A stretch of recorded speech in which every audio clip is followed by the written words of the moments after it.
It's time for Twit This Week in Tech. Becky Worley and Harry McCracken are here. We're going to sit down and talk about all the news. Artificial intelligence. Are we living in a simulation? And I come off as Grumpy Cat in the new Kitten wedding commercial. It's all coming up next on Twit. Netcasts you love. From people you trust. This is Twit. Bandwidth for This Week in Tech is provided by CacheFly at CacheFly.com.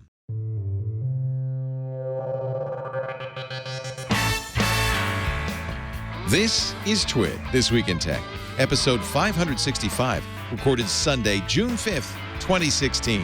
Miss Honeybelle. This Week in Tech is brought to you by Carbonite. Keep your business safe this year. Protect files on your computer or server with automatic cloud backup from Carbonite. Try it free without a credit card at Carbonite.com today. And use the offer code TWIT to get 2 free bonus months if you decide to buy. And by Wealthfront. Wealthfront is a low-cost automated investment service and the most sophisticated way to invest your money. Whether you've got millions or you're just starting out, visit wealthfront.com/twit and sign up to get your free personalized investment portfolio. That's wealthfront.com/twit. And by Stamps.com. Start using your time more effectively with Stamps.com. Use Stamps.com to buy and print real U.S. postage the instant you need it right from your desk. To get my special offer, go to Stamps.com, click the microphone, and enter TWIT. And by IT Pro TV. IT Pro TV is an easy, entertaining approach to online IT training. For a free 7-day trial and 30% off the life of your account, go to itpro.tv/twit and use the code TWIT30. It's time for Twit This Week in Tech, the show where we cover the week's tech news. And this is going to, I feel good. I'm already bathing in this show. I'm basking in the glorious refulgence of our guests today. Becky Worley is here, my dear friend from 20 years ago and Tech TV, ZDTV. Mm. What was that word? Refulgence? That's a polysyllabic word I'm unfamiliar with. It's only 3. Refulgence. It's the glow, really. Just okay. I'm bathing in the glow. Okay, all right. That would be a better way to say it, probably. No, but hey, I already learned something. I am serious. I'm so excited about this show this week because there's an amazing amount of tech news that needs to be analyzed, and I really want to hear what you two big brains have to say. You came so I'm in excited. bouncing with excitement, which is awesome. It's a great news week. Awesome. Also here, if you have a great news week, Harry McCracken's a great guy to have here from Fast Company, the technologizer himself. Great to see you. Great to be here. Great to be here with Becky. What's nice is it's kind of, I don't know, first of all, it's friends talking, but also smart friends who have great insight. And I thought we should probably start, actually Becky thought, we should probably start with artificial intelligence since we're so smart. Does it feel like we need the artificial, well, I do, intelligence? No, but the era has begun. I feel like there was a crescendo this week that, we had sort of bots and Microsoft bringing this in and piece by piece. Facebook did their bots, but then all of a sudden Google at I.O. Right. And announces we've been doing machine learning. They like to call it machine learning. And we're going to start in. So I'll tell you, we can kick this off with the interview I did on Monday with Kevin Kelly. You know Kevin Kelly. He started Wired, the whole electronic link. He's a great guy, really a polymath, brilliant writer. His new book is about the innovations of the next 20 years and how they're going to affect us. But he was talking about artificial intelligence and machine learning. He says, when you get a new technology, it kicks off innovation in an interesting way. He said when electricity became widespread in the U.S., farmers would do things like, hey, there's my hand pump for water. What if I applied electricity to that and an invention comes out of that? We've seen that with the internet, too. What if I take a magazine and let's just add a little internet to that. Now what do we have? He says we're in the era now where this is going to start happening with AI, and you're going to start seeing AI applied to all sorts of things, and you're going to get all sorts of massive innovation around it. But he says there's all different, a lot of times we think of AI, we think of a human-like mind. And he actually had a list of all kinds of minds that would be appropriate. You know, you don't think of Alexa as a human-like mind. It's simple, but it's simple enough to do those basic things like shopping and what time is it, and set a timer for cooking that are very useful. How do you define artificial intelligence, Harry? Do you have a sense of it in your mind of like what it is at its narrowest definition? I mean, I think it's super amorphous because in the old days you kind of defined it as thinking like a human, and a lot of the stuff that's interesting today is not all that human-like. I think in terms of probably the technology that people use to build it, they are building technologies that work a little bit more like the human brain does than conventional software has. I'm going to get his book. Hold on. Keep talking. But you're not necessarily trying to build something that can do all the things a human brain can do. In a lot of cases, you're building technology to do one thing really quickly, such as look at photographs and identify the objects in that photograph. So make decisions that we would have maybe thought of as subjective and only humans were capable of in the past. Well, they're fuzzier things. Like in the old days, we thought of computers as making decisions like a flow chart, very binary. If you look at a photograph and you're looking to see whether there's a car in it, that is not something you can flow chart. That's a fuzzy decision because the car could be any car at any angle, in any lighting. And it also seems like now that we have so many devices that can handle human language processing that we can see AI in a more transparent way, and it's become more realistic and possible in people's minds. It's everywhere. I mean, it's in a lot of places where you don't even particularly notice it's there, but it is. But I really feel like it's the next big sea change. Yeah. In the 80s, you had the PC, and that wiped away most of the computer companies that existed. 10 years after that, you had the web that wiped away most of the PC companies. Then you had mobile that wiped away the phone companies. Right. And I feel before very long, you will have companies that nail AI and survive, and companies that don't figure out how to deal with AI and maybe go away, or at least are nowhere near as relevant as they once were. If you were going to throw cold water on all of this, though, you could point out that the idea of AI is fairly old, That's interesting. going back to Marvin Minsky. Right. And it was really a failed idea, right? Why didn't AI take off in the earliest days of its... Yeah, I mean, I tweeted this idea that it's going to change everything, and They've been saying that for decades. Michael Johnson from Pixar said, we thought that in the 1980s, and it didn't happen. Mm-hmm. And my thought was maybe it is changing everything. It's just happening really slowly. Slower, yeah. But it really is paying off now. And it may be a hockey stick. I mean, a lot of what we see is hockey stick. In other words, it's exponential growth, so it's slow, fast. Right. And that happened certainly with processors. They initially were very dumb, very slow, very limited, but when they took off, they really took off, and that's Moore's Law, right? Yeah, I think it was Sundar Pichai. I've listened to so many people this week who was saying that there are three things that have come to a nice crossing point, which is computational power, yep. the amount of data that we now huge. have, yes, and then I think the third might have been natural language processing, but there was a third pillar that he had that listed. It's like it's a nexus, and that we've gotten to that point where now everything can take off. Let me read to you. I went and ran and got Kevin's book. It's called The Inevitable. It comes out this week. He says it's silly to think of it as human minds. He says there could be a mind like a human mind, but it's faster in answering.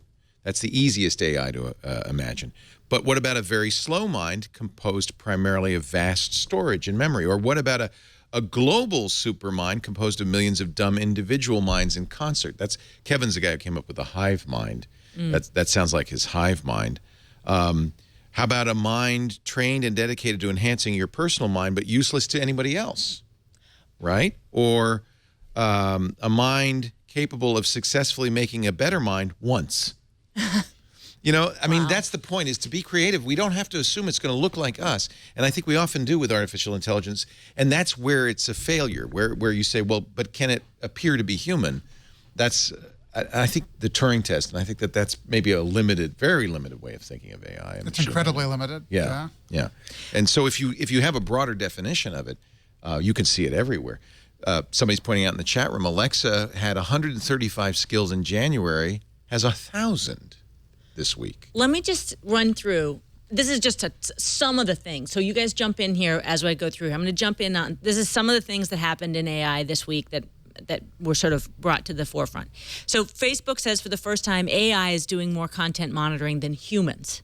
That's a little bit of a tipping point. That's a tipping point. But that may be Facebook's Remember, Facebook's the one who's denied there were human curators and then finally had to admit it. They may prefer that you think that it's all AI, right? Right, and that they're all perfectly Right. in the middle of the blue-red spectrum. Okay. Jeff Bezos, he said at the Code Conference that artificial intelligence is in such early days that Yeah. they made the baseball analogy. Not only is it the first inning, he thinks it's the first guy at bat. So Right. he really sees this as early days. Sundar Pichai also said early days. Melinda Gates, also at the Code Conference, said all the books Bill is reading are about AI. Yeah. He said, Bill Gates, he sees two problems: loss of jobs. Who controls the AI, making sure people stay in charge. Right. Now, we'll get back to that because the Elon Musk story is incredible on that Yeah. realm. Let's go into the details, though. Sundar Pichai, talking to Walt Mossberg and Kara Swisher, said, I thought this was interesting. I want to hear what you guys say. His sense of AI was so different than everyone else who was talking about it in the global and in the sort of speculative. It was really literal in like, what are they doing? Here are the specifics where Google is. And it made me realize that without bragging too much, I mean, he did say their AI is better than everyone else's, but they're really in the details. They're not in the huge overarching That's how view tech of is, this. though, isn't it? Is that the people who are making the tech are often very much in the weeds, and maybe nobody's even looking at the larger implications of it. You know, they're so busy solving problems, specific problems. Well, I think the guys who are actually doing it, and maybe that's why I feel like in some senses this is just me. When I really pay attention, I see bigger trends. Right. But Well, that's kind of our job. Since we can't be in the weeds solving problems, at least we can be at 30,000 feet looking down and, There are a and lot of saying, big hey, brains. something to think about here. there are a lot of big brains doing that right now. Of course, that's what AI.org was kind of all about, right? That's Elon. Who else got involved? Is this in OpenAI? Oh, OpenAI, yeah. Yeah. .org. Okay. So The idea was no one company should own this.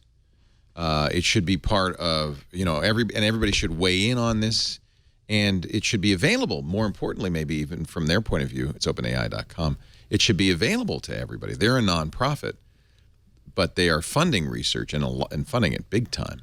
Well, let's get into that, because that, I think, is what really, my mind felt like it was exploding listening to Elon talk for an hour and a half about artificial intelligence. Harry, what did you take away from that conversation? Well, a whole lot. And he talked about there being a company that scared him, but he wouldn't say what it was. It's got to be the one thing- Facebook, right? Well, the one thing that does scare me about AI is the privacy implication. Right. And essentially, for good AI, you want a server on the other end to be able to do anything and everything with your data. And for privacy, you want end-to-end encryption, which essentially makes AI the opposite. Impossible. Yeah. And the world is going to have to decide what it wants. And I really hope that it's not Facebook that decides on its own without any input from its users. how to do Facebook's going this. to get a lot of competition, though. Bezos at Recode said there are 1,000 people at Amazon working Amazon on it. has 1,000 people. Amazon has nowhere near as much data about people as Who has Facebook. the most? Facebook and Google. and Google. Yeah. And really, and Apple, except Apple, and has been saying that they're opting out of this, Right. and they don't want to use your data, Right. and they want to encrypt everything. I feel like that's I don't want to say disingenuous of Apple, but clearly they're collecting and using your data. Maybe really all they're ultimately saying is we're just not going to give it to a third party. But clearly Apple is, or a lot of the stuff that they do would work, right? Well, I'm fascinated that you think it's Facebook he was referring to. You guys, Who do you think it was? Can we listen to the clip? Because Yeah. the context is actually really important. Okay. Here's Elon Musk at the Recode conference. And the intent with OpenAI is to democratize AI power.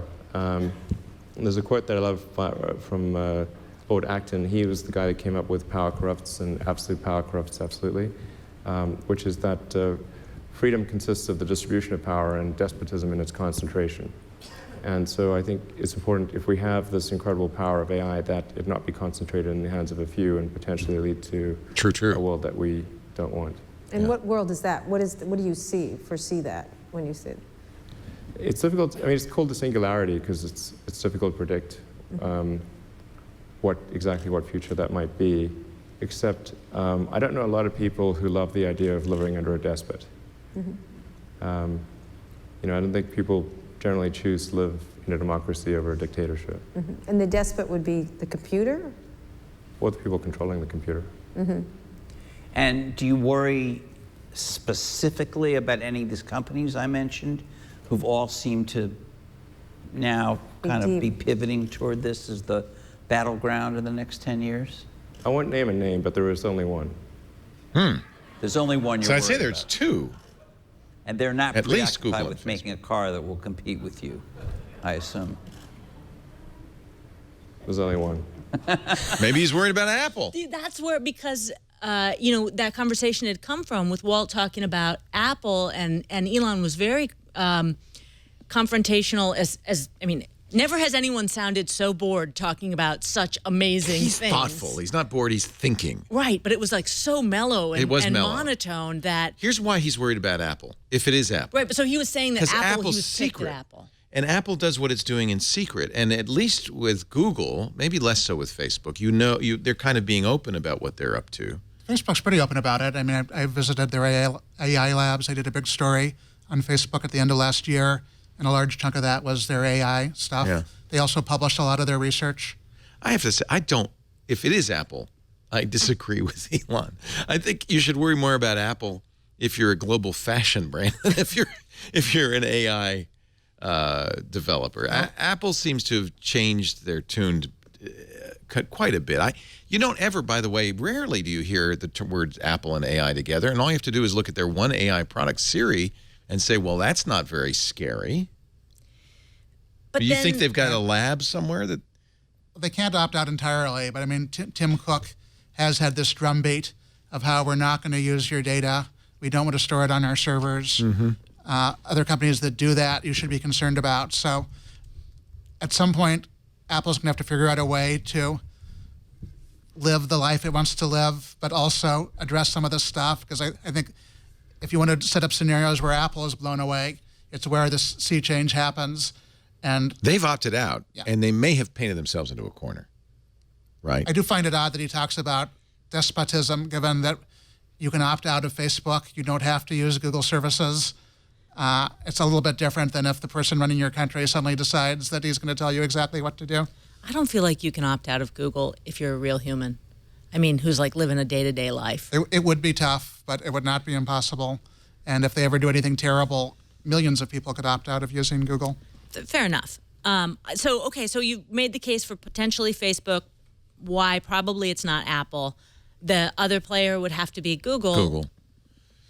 What would be his fear or concern? How would they play into that? Just because of the sheer amount of data they have on you in every facet of your life? Here's the thing that would make, if I were scared of Google, that would make me scared is that they have shown no reluctance to use these technologies, right? And Google controls a phone full of sensors, which Yeah. Facebook doesn't do. So Google has way more opportunity than Facebook does in some respects to track where you are and what you're doing. Okay, I know we're going to talk about this later, but you were talking about on This Week in Google about how when they bought Nest, they didn't want to put a microphone into it to make it the home assistant because they didn't want people to think, what are they doing with that? Right. Google's very aware of their public persona as being, everybody thinks Google's going to do Skynet, right? That Google's creating Skynet, the Terminator computer that sent the machines after us. So there's one candidate for Skynet, right, at this point, isn't it? It's Google. Although I'm a little more nervous about Facebook. Did you read the article in Vanity Fair this week from a book by a former Facebook employee who is so supposedly blowing the lid off Facebook, and he talks about Mark Zuckerberg as being very nearly psychopathic in his drive to win at all costs. I didn't find it a very damning article after reading it. But I mean, the lead talks about Jim Jones and Jonestown. yeah, And the actual story is just that he's incredibly ambitious and pushes people who work for him to be incredibly ambitious and to work. And Google maybe is at least a tiny bit more mellow than Facebook. So the lighthouse has turned off of Amazon in this realm. The Eye of Mordor, maybe more. I mean, Amazon has a lot of data on us, but it's very specific to the things we like to buy. I just meant the work culture, and that, like, you know, the whole idea that Bezos was this taskmaster that created a sort of a Thunderdome work environment where it's kill or be killed. Yeah. And so it was interesting that, you know, that seems to be a story that resonates, and they're looking for a new victim every 6 months. We've seen that to a story year. about a lot of companies. Yeah. So. Yeah.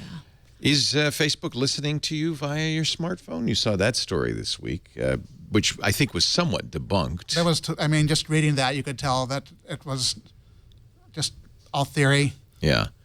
Although there was an article a few months earlier in the BBC, actually it's kind of an interesting article in which he says, I was, let me see if I can find it. I just read it the other day, even though it came out, I think, in January, or no, March. Is your smartphone listening to you? This is Zoe Kleiman, so I shouldn't say he, her. I was doing some ironing when my mom came in to tell me a family friend had been killed in a road accident in Thailand. My phone, by the way, was on the worktop behind me. The next time I used the search engine on it, up popped the name of our friend and the words motorbike accident Thailand and the year in the suggested text below the search box. I was startled, certain I'd not used my phone at the time I'd had the conversation. Was the phone listening to me? We've heard a lot of anecdotal stories over and over again by people who think that their Echo or their phone is somehow monitoring and changing search results or shopping recommendations based on conversations they're having. There's no way to prove that it's not doing that. In fact, in this article, she says she went to a pen testing company, Ken Monroe and David Lodge from Pen Test Partners, and said, can you write something, an app for an Android device that would listen in and collate what I said, and would it be detectable? So they actually did create a prototype app, demonstrated its functionality. He said in order to use this app, of course, you have to have permission to use a microphone, although many apps do. If you're going to talk to an app, you need to have that permission. They said we had to set up a listening server on the internet, and everything that microphone heard on the phone, wherever it was, would come back, and we could say send it customized ads. He said the battery drain, and this is the key, would you notice it? The battery drain was minimal. That would be one way you'd notice it. And using Wi-Fi, you didn't see a real data plan spike. So it's, I mean, I would imagine, I would hope there's hackers and pen testers out there who are running Wireshark from time to time on their devices to make sure it's not, and Google, of course, denies it. I'm going to sound so naive, but I just don't have enough conspiracy theory in my soul to believe that companies would do this without having it explicitly in their terms of service. But what's to stop Amazon from getting a national security letter from the FBI saying, could you turn on Leo's Echo just for the time being, and we just like to listen in. And by the way, this is a national security letter, so you can't tell Leo or anybody else. If they had, I mean... I'm sure they have the means. Oh, I mean, what difference is that theoretically than search results? I mean, yes, of course, if you could get the paradigm there that it's akin to that, yeah. Would it fall under... would it fall under different legal purview because it's a bug? Or is it... It's a feature. Are you kidding? I don't mean a bug like a bug in the software. I mean, it's a bug. They're bugging your house. A bug in your house. Yeah, well, of course, they'd have to get a court order. That's why it's a national security letter. They get the FISA court, which, by the way, has never turned down a request in the last 2 years of thousands of requests. They've said yes to every one of them. So that's not so much of a protection. Even without any conspiratorial thoughts in my being, I do see that as a possibility. Yeah. So we're going to take a break. Come back. Let's talk more about AI. And as long as we're talking about AI, let's talk about Elon. Let's talk about Elon and his suggestion that it's the chances are 1 billion to 1 that we are all living in a simulation. Not 1 in a billion, 1 billion to 1. Oh, and don't forget neural lace. We got to talk about neural lace. I don't know what that is, but we'll talk about it. Our show today brought to you by... It's not a fashion It's not a fashion statement? No. Neural lace. No, don't go Googling that. Our show today brought to you by Carbonite Online Backup. You got to keep your business safe.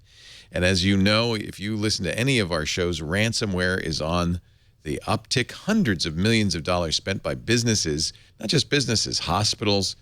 There was a Massachusetts police department that got bit by ransomware and paid the fee to unencrypt their computers. If they just had Carbonite, for crying out loud, you got to wonder what kind of IT department this hospital had. Look, you don't need an IT department.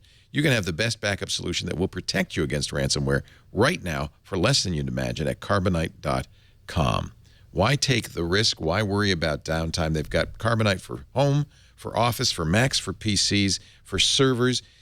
More than 500 billion files have been backed up. More than 1.5 million homes and businesses use Carbonite. They have restored 50 billion files. That's 50 billion files that would be lost forever if it weren't for Carbonite. And yes, it does protect you against ransomware because Carbonite on Windows does versioning. That means if you get bit by ransomware, you don't catch it. It starts encrypting your files. Okay, first thing to do, stop the ransomware. Then restore your unencrypted files from Carbonite. Because they have versioning, you can even go back a couple of versions till that file is unencrypted. Try it today, free, no credit card needed. But do use our name TWIT in the offer code, TWIT, and that way you'll get 2 free bonus months if you decide to buy. You got to back it up to get it back. Do it right with Carbonite.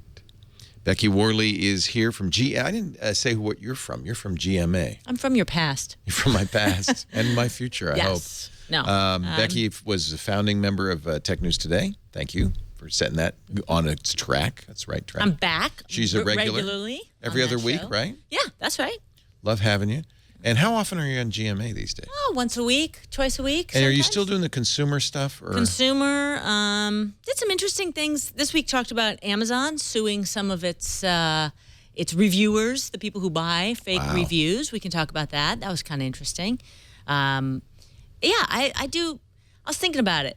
If you guys, here's the analogy in terms of what you do for a living versus what I do for a living as a consumer reporter. Let's imagine that we're all working in the fashion industry and you are setting up the windows at Barney's or you're creating a layout. By the way, my lifetime dream. Oh, okay. We'll make that happen in some reality for you. You're setting up the windows in Barney's. You're styling a shoot for Vogue. That's the way that your work goes around technology. Me, I'm folding the pajamas in the center of Costco. Okay, I'm putting the dungarees out there. But somebody's got to do it. I am with all my people in the everyday consumer, and technology is a huge part of that. But I love it. It's very. I think it's helpful to a lot of people. I'm gonna completely derail this show. Oh no! Since you mentioned folding clothes, did you see the Kickstarter? No. There's a Kickstarter for a automatic clothing folding machine. No way. Oh my God. That would be. Is this it? Wait a minute. Let me. That would is be it called the? It's called the Foldy Mate. Is that right? Foldy Mate? Mary Meets the Miracle Fold. Apparently, when I Googled this, there's more than one. Wow. These days there's more than one of anything you can do on Kickstarter. Anything good.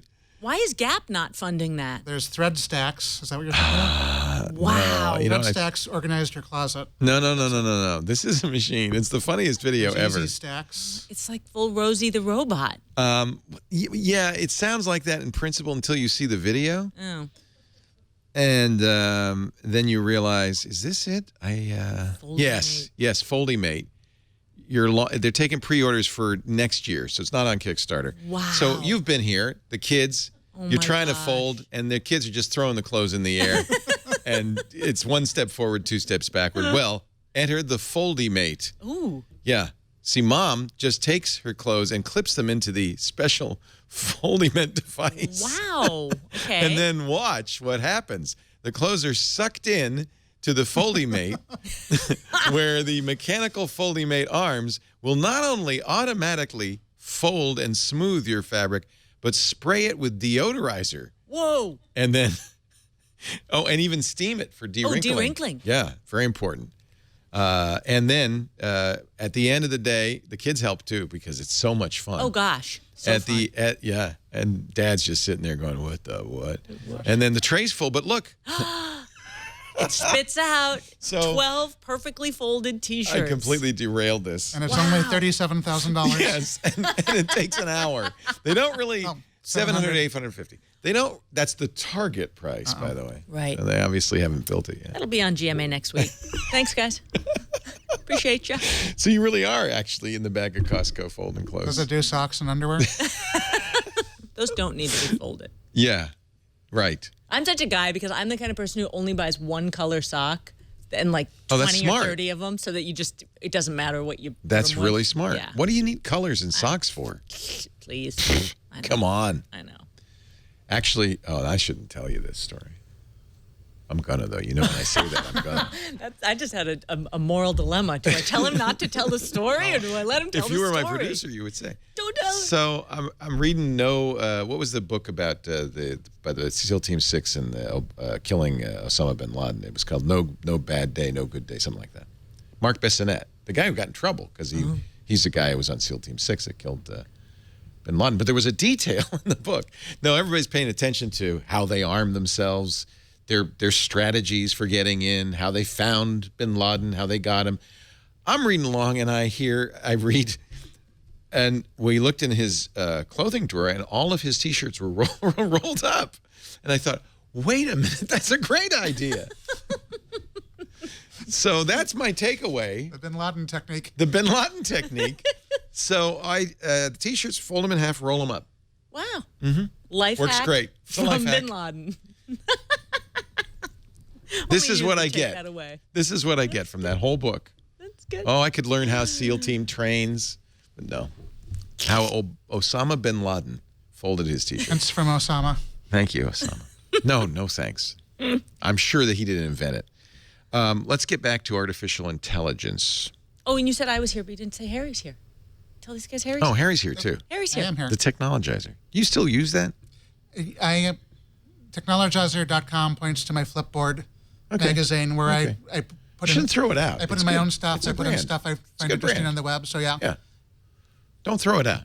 Keep it. It's a curated experience rather than me creating a lot of new stuff. But you can read But him all at my- fastcompany.com. But all my Fast Company stuff is also on my Flipboard. People get mad at me. I call you the technologizer. They say, "Oh, he's not that anymore." And I say, "No, Harry's will always always. be. He will always be." Epitaph. At least in your eyes. I have a very limited memory, so I have to just put you in a No, box I like and being keep the you there. technologizer. You're basically rolled up in my T-shirt drawer as the technologizer.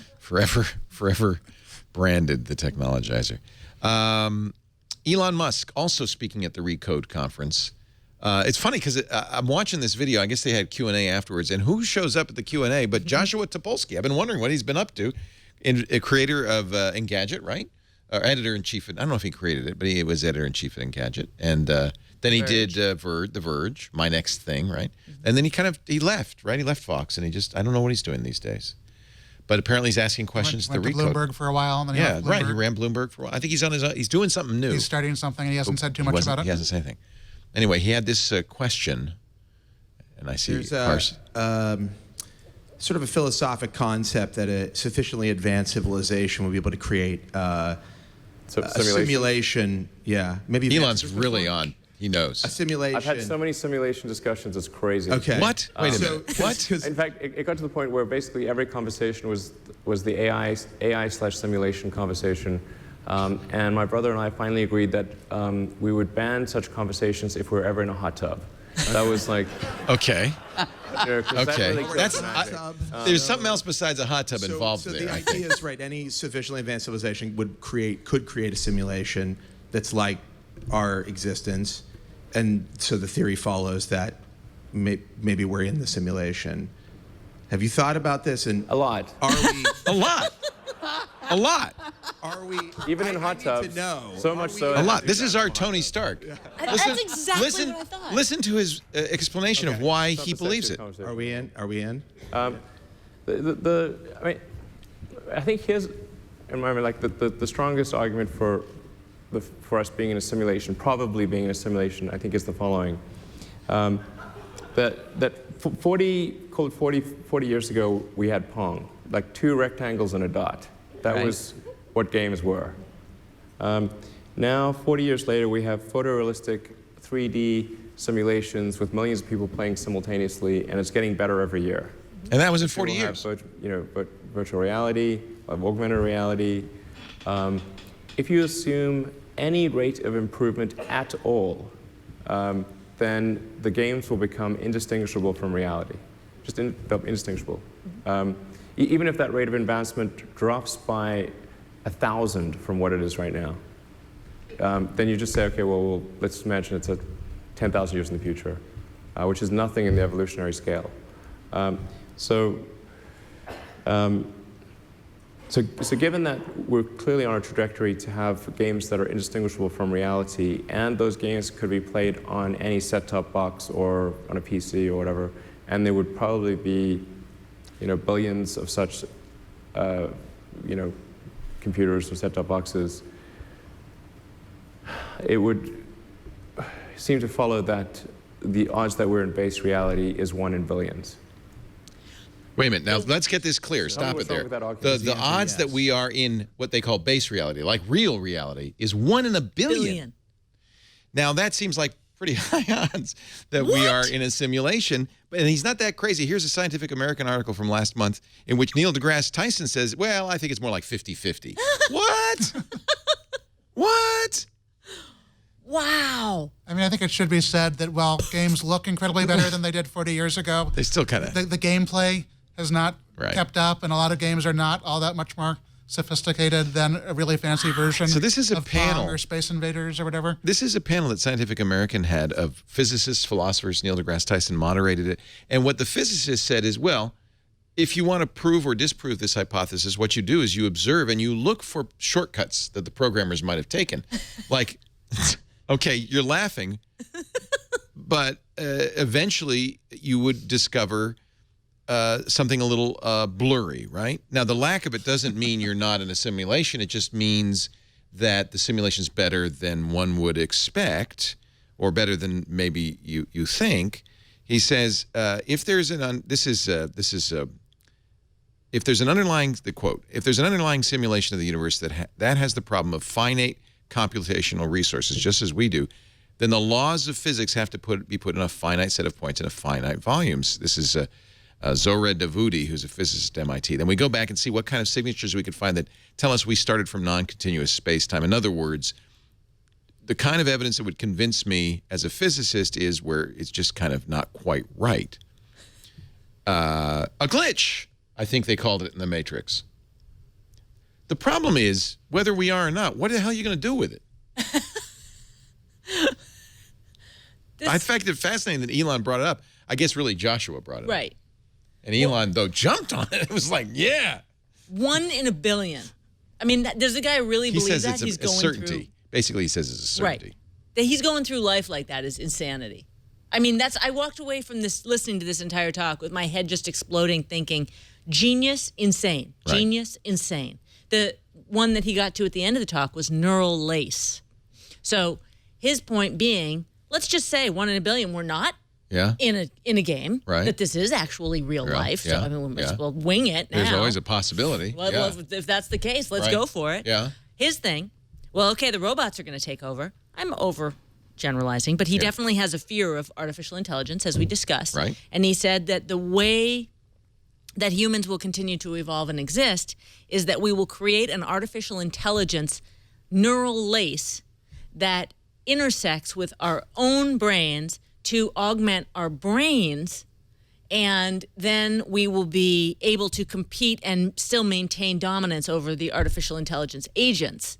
And the way that he put it when speaking was, well, somebody's got to do it. I mean, if nobody else does it, I might do it, but somebody's got to do it. It does kind of explain Elon's willingness to bet big bets. It's like, well, if it's a simulation, you might as well.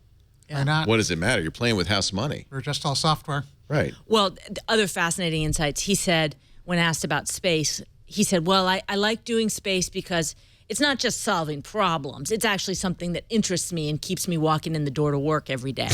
Like Tesla is just solving problems. He needs a little extra oomph. Right. To keep him interested. How are we going to get to Mars? He says he's going to put a man on Mars in a couple of decades. All right. Yeah. Well, doesn't matter if it's a simulation. You just press, put another quarter in. But see, then you go over and you listen to Jeff Bezos talk about space, and you realize he makes it sound so much more sane. I mean, Elon made it sound sane in some aspects, but Jeff Bezos made it sound logical and pragmatic. I think here's the real problem. Once you have a certain amount of money, you can do anything you want. Yeah. And it's kind of boring. So you come up with crazy things Right. to keep yourself interested, because the things that challenge us, like, where am I going to get a dinner tonight? And it's just not, you got people doing that. You're already in a different universe from the rest of us. Don't you think? Do you know any really, really rich people? I do. My mom's a realtor, right? So on Maui. So she deals with a lot of extraordinarily wealthy people. Yeah. And Oprah has a house there. oh yeah, I mean Peter Thiel, Yeah. Steve. There's another example of a guy living in his own reality. Right? Oh yeah, Steve Finn, big VC down in the valley. The Senegals who own Costco. Blah blah blah. I can list a million. No one and not any of those people I've just listed. They do this thing that my mom and I refer to as serial manipulating. They just have so much fun playing with all the chess pieces. That's a different kind of rich person. Wealth makes you psychotic. Yeah, you do all these things that because you're Great trying wealth. to find something that still stimulates you. Right. F. Scott Fitzgerald said the rich are not like you and me. Got more money. Peter Thiel is a good example. He's definitely not like us. Now, I don't know Peter. Have you met Peter? I've seen him talk on stage. I don't think I've ever exchanged words with him. He supposedly was the inspiration for that weirdly autistic venture capitalist at the beginning in the first season of Silicon Valley. I've heard that. Is he like that? Is he like strange? And anyway, on the one hand, I'm thrilled that he was going after Gawker. I'm really torn on that one. And we've talked about this before, but not with you guys. I'm really torn on that because on the one hand, and I was talked down last week on this, because I want somebody to take down Nick Denton. I just really hate Gawker. But you don't want people, just because they have means, to be able to undermine the press, undermine democracy, and use the courts against people just because you can afford to lose a lot of money. Right? Free speech, First Amendment. Denton and Gawker are protected by the First Amendment. But the laws also create space for people to sue other people and for there to be consequences. But this is the point. If you have a lot of money, you can afford to sue people on frivolous lawsuits, bankrupt normal people. Even Hulk Hogan is a normal person when you come to Peter Thiel money. Bankrupt normal people defending these lawsuits. I think it's safe to say that Nick Denton had to go out and borrow money to pursue this, to defend himself. Oh, he said that. He said he had to take equity. He had to take investors. Yeah. Even if there's no merit in it, if you've got billions of dollars, you can spend $100 million going after somebody, harassing them, even if there's no merit in it.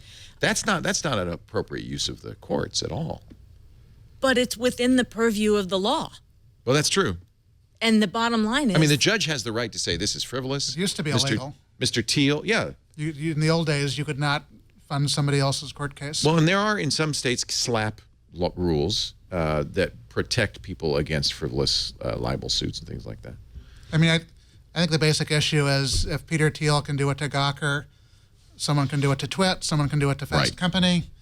Most of us would have a hard time defending ourselves against I'd have to collapse. Somebody with $10 billion. Yeah.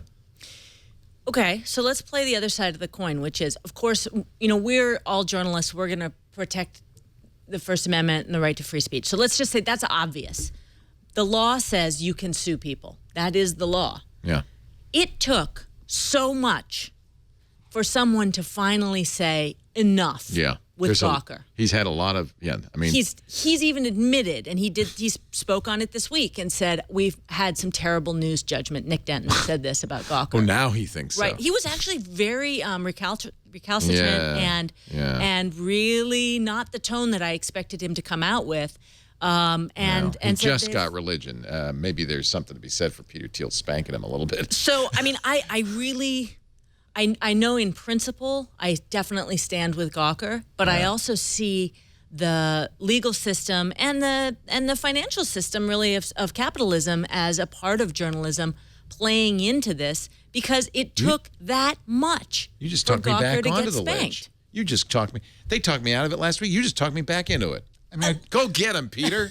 I do go think get him. If it was such a great idea, he should have done it in public. And True. maybe he's doing it in public now. Now he is, but maybe the way to address this is you can pay for somebody else's court case, but Right. it all has to be public. Yeah, maybe. Yeah. Where's the funding coming from? He waged a secret war, not a public one. Yeah. I'm torn because I feel constricted as a journalist because Gawker's not good for journalism. We have such stringent rules at ABC. Right. And we have As you should. such, standards. All my stuff has to go through standards, has to go through legal, and we really talk it out. And the news judgment that's applied is so center. Right. So now, is it that way because of a fear of lawsuit? Or because it's the right thing to do? So you see a lot of that lately is this cover your ass stuff. We don't, yeah, you know what I'm saying? You know what I'm saying? And so that is the chilling effect. Doing things because it's the right thing to do is great. Doing things because you don't want exposure often is not good. And our lawyers are always saying, "Oh, don't do." I get told this a lot. Shut up! Don't do that. Don't say that. Not that it's wrong or that you're wrong, but it's risky. I think the point that I have learned in my 11 years working at a network is if you're going to take the risk, it better be worth it. You better back it up. Yeah. And you shouldn't be unnecessarily sued. If you have a story that might cause somebody to sue you, you should button down every detail. Mm-hmm. That's good. Make sure you're right. That's good journalistic discipline. Don't poke somebody in the eye for pointless reasons. Right. Poke them in the eye because you have facts behind it. Right.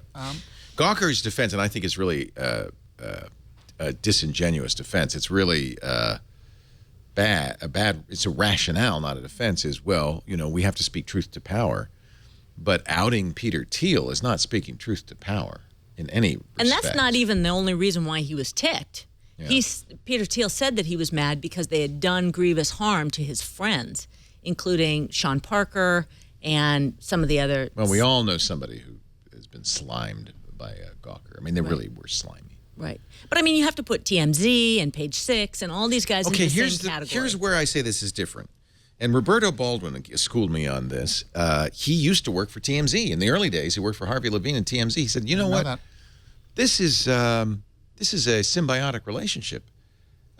Within that 30-mile range, anything goes because the celebrities want that coverage. They call TMZ and say, you might find me outside of a Walmart.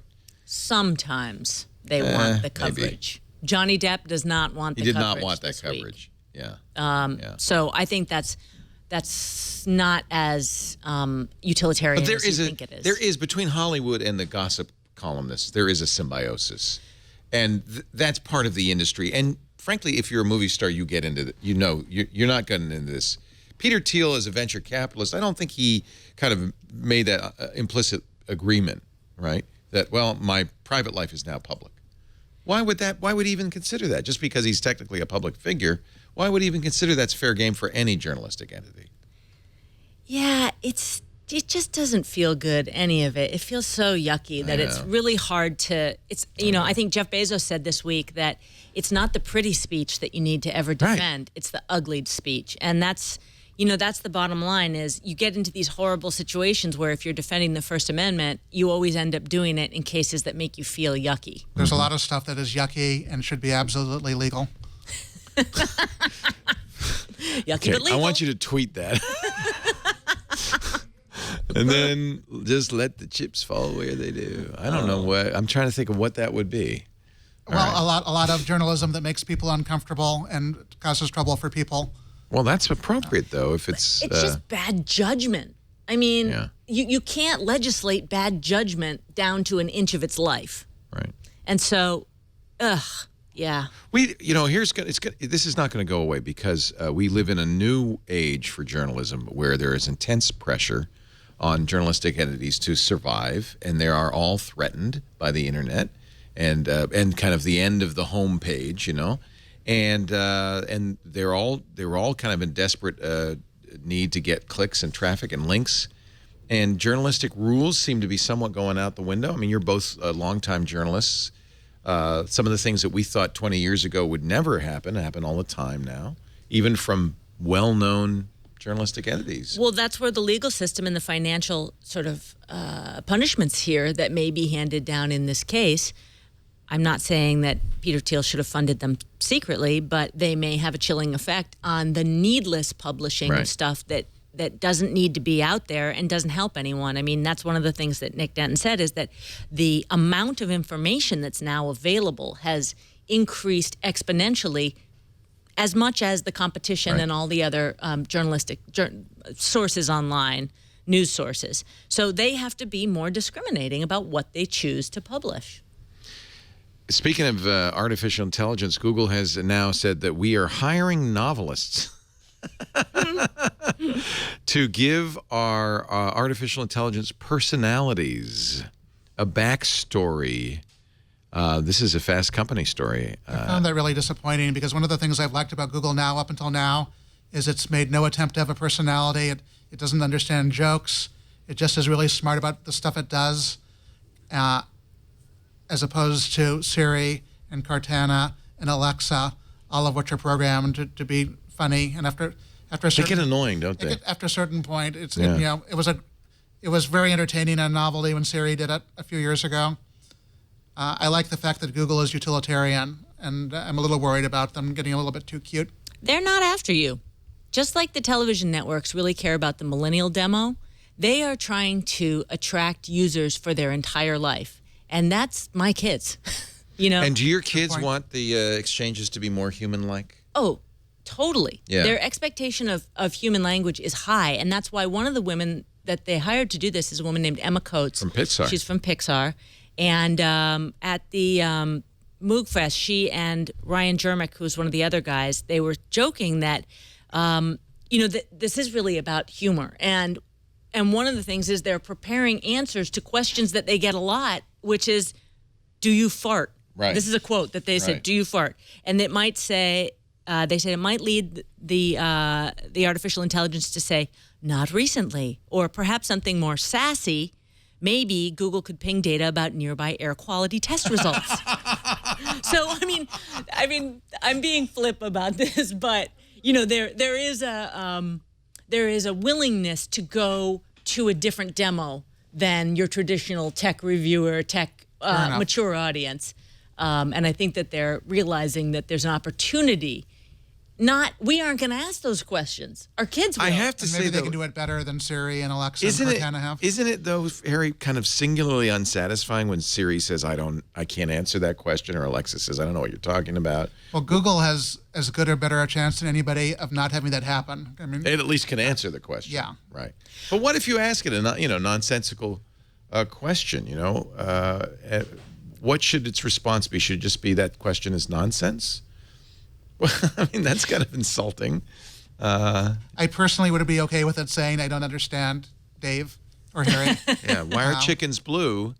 And it goes, what is it going to say? It is a good point. They want everybody to use this. And Google Now is really great, but I have the feeling that even a pretty high percentage of people who have Android phones have not done nearly as much with Google Now as they could, because it's not all that engaging. It's just useful.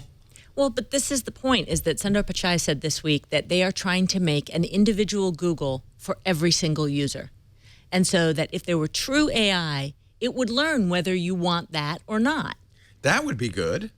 There you go. I think what Google, and I've mentioned this before, but I want to say it again, Google's real opportunity here is to be your intermediary to the rest of the world. So where bots went wrong is that you had to have this relationship with a variety of fairly annoying things, and like whether it's 1-800-Flowers or Poncho the Weather Cat, I don't want all these relationships. What I really want is one relationship, a personal assistant who then goes out and has the relationships with Poncho and these other things. Microsoft is sort of drawing that distinction. Is that what Cortana's going to do? Microsoft says there are agents, and an agent is something that works on your behalf and knows an awful lot about you. Right. And your agent works with bots, and a bot might be from 1-800-Flowers. That's a better way to or do a it. hotel chain. Yeah. And they work on behalf of the hotel chain and know a lot about it, but the only access they have to your data is what your agent gives to them. But Jeff Bezos said something that scared me at Recode this week. He said, well, we're all going to have a lot of these.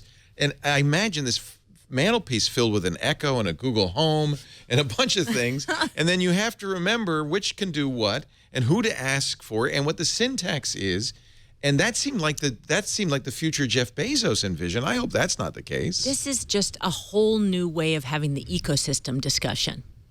So I think that we all live within multiple ecosystems, and you'll choose which one does what for you. So if you really want to have something that I'm out of cornmeal, Alexa, order more cornmeal. I'm just making this up, or if it's more about music or. By the way, you just bought cornmeal for several hundred people in our listening audience.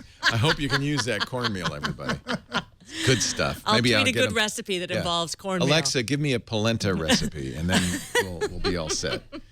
Alexa, cancel the cornmeal order, please.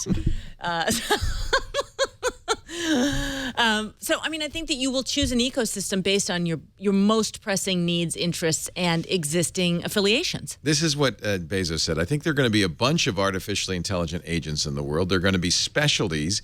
You may not ask the same AI for everything. I bet the average household will use a number of these. But to me, that's a very exciting seed we've planted. I love working on stuff like that, and the team is brilliant. I don't know. It's complicated, though, because I want a relationship with Facebook. I want one with Google. I want one with Amazon. Well, that's true. But they're all quite different. One of them's going to win, It's don't not like you think? choosing between Windows and the Mac, where they're kind of doing the same thing in a largely similar way.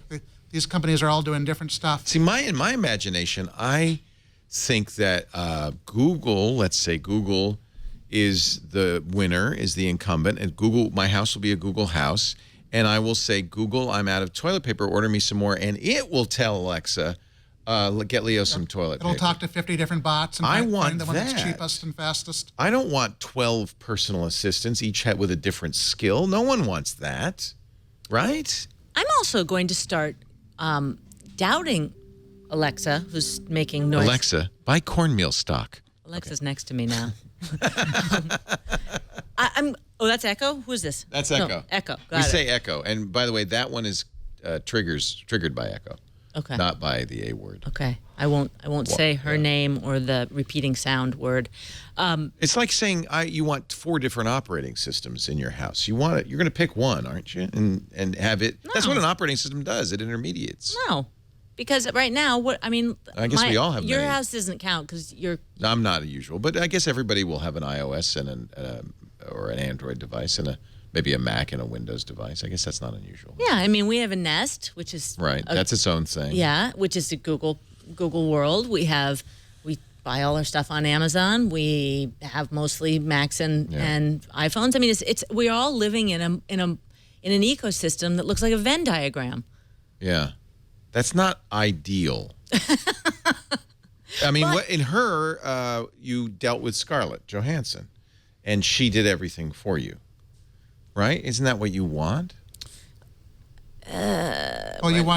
You'd like to have a choice between her and competition. You'll have a choice. It's equally good. Yeah. You don't want it to be Microsoft. You'll have a choice, but you'll pick one. In the 1990s, when there was a period where Microsoft seemed like the only viable technology provider. Well, we've seen this before in very, very small with instant messenger programs where you had ICQ and you had AIM and you had Microsoft Messenger, and none of them talked to each other, and each of them wanted to own that space 100%. And really the way to win would have been to have one that can talk to everybody. But nobody wanted to do that because they wanted to own the market. I think you're presuming they killed IM, by the way. I think you're presuming this based on a hardware mindset. Because you're presuming that you're only going to buy one piece of hardware that's going to run your house. I don't want a mantelpiece full of black tubes. You're not going to. This is an intermediary step. You're going to have all. The house will listen. You have all kinds of stuff now. Your phone, blah blah blah. You could have all kinds of stuff. That the air fresheners on your mantelpiece is an intermediary step. Okay. Secondarily, hardware is not the issue because you look at Amazon as an example. It is a crime that they are charging anything for this device, given that it is a conduit to and they charge a lot. More things. It's almost $200. It's really expensive. They will give these things away because each one of them will find a business model that has nothing to do with the hardware. And that's why Apple's not in it right now, is because they can't figure out the business model without the hardware, is my personal opinion. They still think of themselves as a hardware company. Although the news is that maybe they are working on something. What? That Apple is working on something at least roughly akin to an Echo. All right, so this is the WWDC announcement, right? No, Probably it's too soon. Not for WWDC, but at some point. And I think at WWDC there probably will be news about Siri that starts to tiptoe in this direction, such as opening up Siri to third-party services. But Apple's the kind of company that takes its time. It doesn't need to come out with something like the Echo immediately. It will do it when it feels like it has something which is more interesting than the Echo. I think Apple's going to be at a disadvantage because they're so worried about privacy, right? And they don't have huge AI chops yet. I'd love to know Echo, order me an Elvis costume. Echo, order me an Elvis costume. Based on Leo's order history, I found Elvis now a deluxe aloha Elvis costume, white, extra large, $99.99 total. To order it, tell me Leo's voice code. Wow. Wow. So I could have an Elvis costume tomorrow. Echo, are you sure he needs extra large?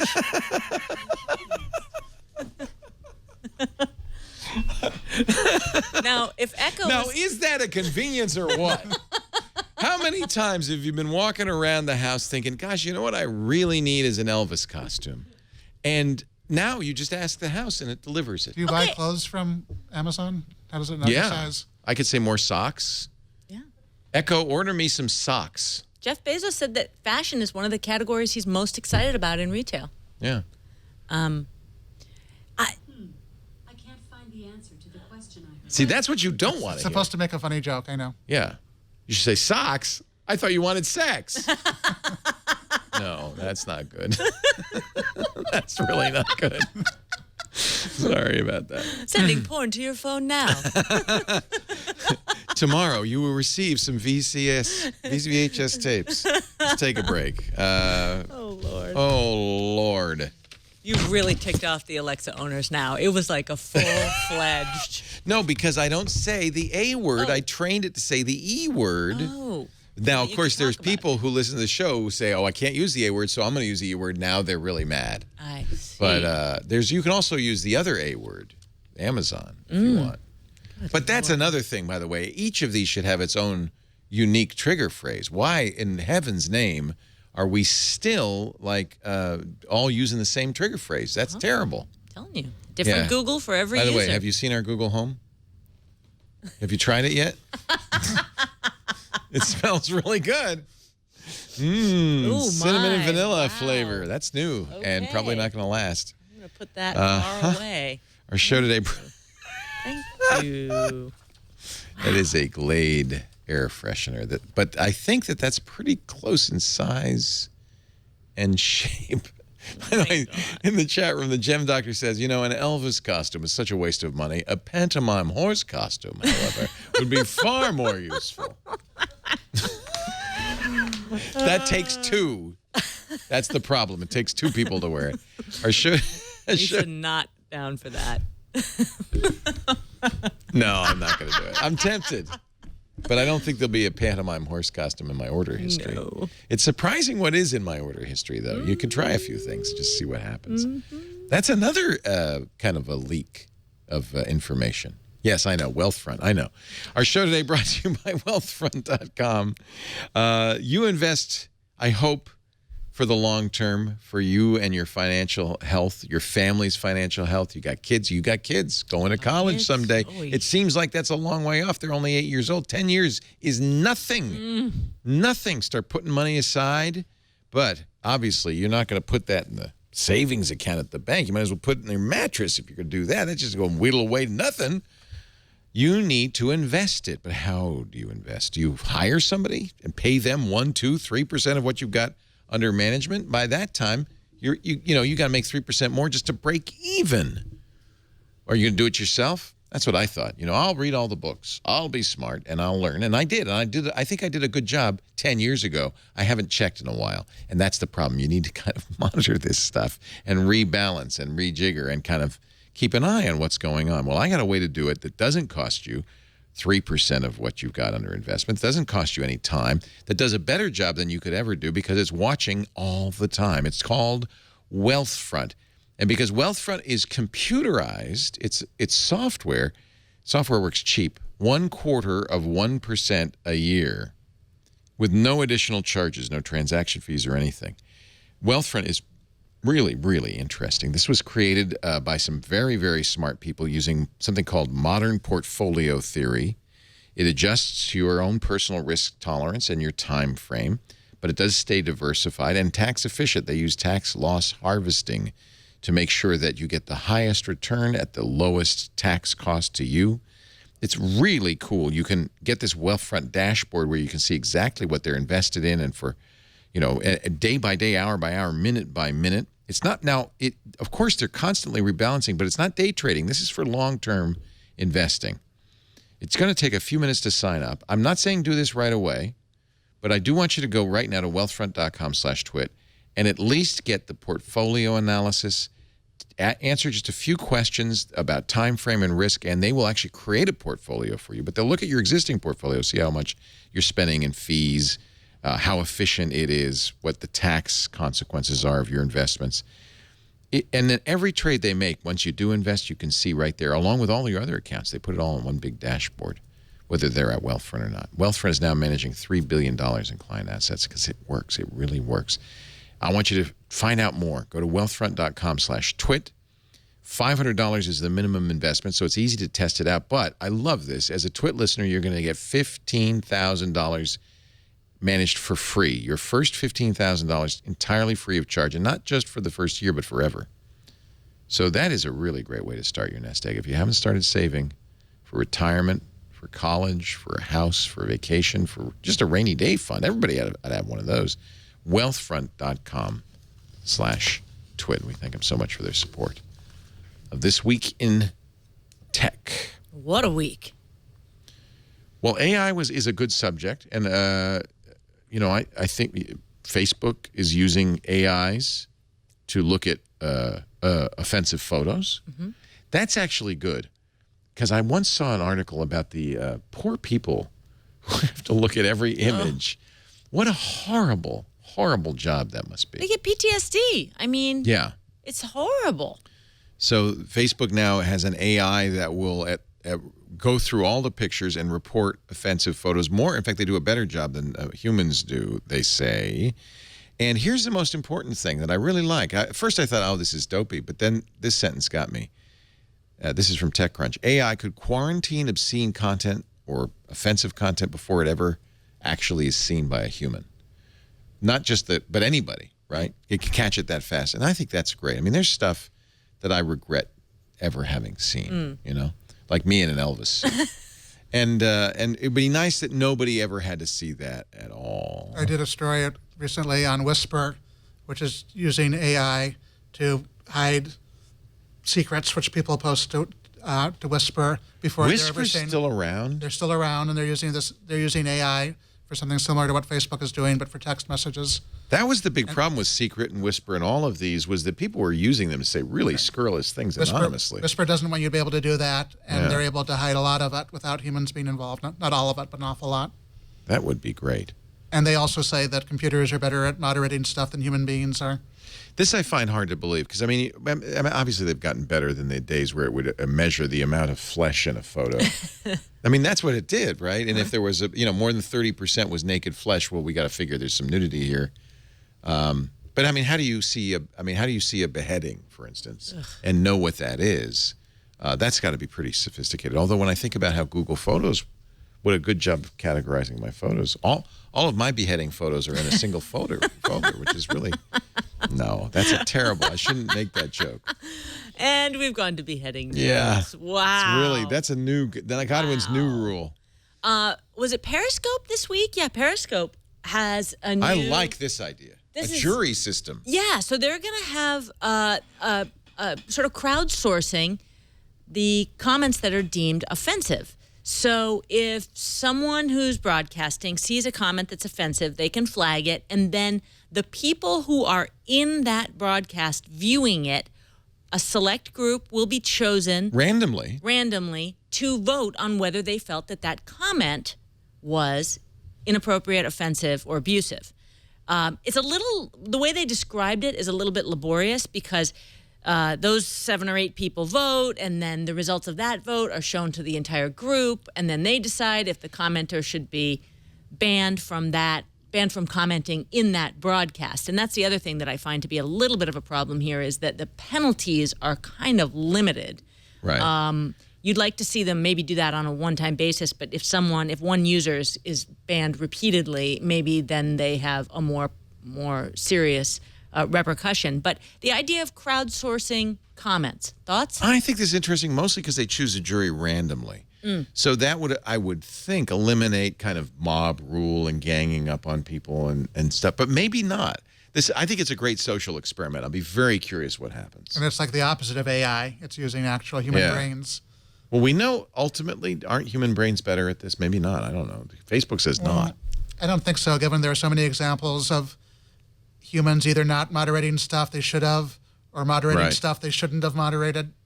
It is so fuzzy, and almost none of this is binary. And even, Facebook has rules, which I don't entirely understand, saying things like beheadings are okay if you're not putting them up there because you love beheadings. But it's a news story. Because you hate beheadings, then it's okay. How do you know, right? What's the sentiment?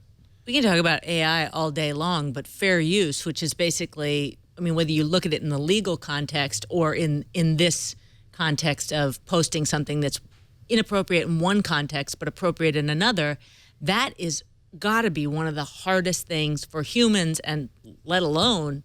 What do you think about Google Oracle trial? They had to judge fair use, right? Wow. Yeah, on that, right. No thanks. Right. Have you ever reading comments on Facebook? I'm just picking Facebook randomly. Have you ever hit the abusive button? Never. To report abuse? Never. You don't see him. Maybe I don't see him. Now on Twitter, I would do it at least 50% of the time. Really? Oh yeah. On Twitter for a while, I would always report spammers. Yeah. Twitter could use some of these tools. Now I think it's interesting that Periscope's doing this, because I would wonder if this goes well on Periscope. Twitter owns Periscope. Maybe they could apply this to tweets. I like the idea of the people who are in the content being polled to make the decision. Right. And you can do that with a live stream.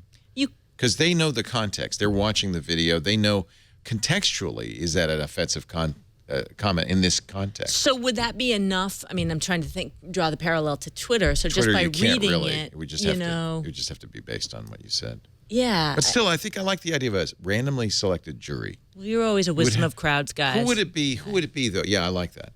I like the wisdom of crowds. It's the individuals I hate. In theory, Twitter should be able to identify who the most upstanding members of their community are, at least in some respects. In terms, would it be people following that person and the other person? They know they know which people get followed a lot. They know which people get a lot of likes. Yeah. What if it became a CAPTCHA? Like whenever you logged into Twitter, it said, "Okay, and just to prove you're not a robot, is this offensive?" Well, it's like, didn't they say people were using porn to get captchas done? So you could use porn to get comments before officiated. You see Mary Jo and her friends. Is this offensive? That's the wrong people to ask. Right. Although with the Twitter, barrier is low, the bar is low. With Twitter, more than almost anything, context is everything, because almost no tweet ever stands alone. You have to read the tweets before it and the ones that follow, and sometimes you need to know whether the people tweeting at each other know each other or not. I wonder how many people are on the team at Twitter. It's got to be fairly big, that the abuse team that reviews these. This actually is timeline. Who was it that suggested you send pizza to the Twitter? I read a Medium post by a guy who said, I probably shouldn't talk about this. This is I think it was today or yesterday, but I'm being trolled on Twitter. And these people have ordered pizza sent to my house. And let me see if I can find the article. It's a very short article. And he says how it was, at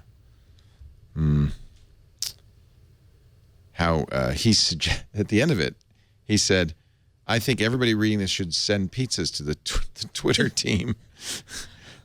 Just to let them know what it's like to be trolled in this way? Yeah. Because his complaint was that they were slow to respond. I've not found that to be the case, but I can't find the article.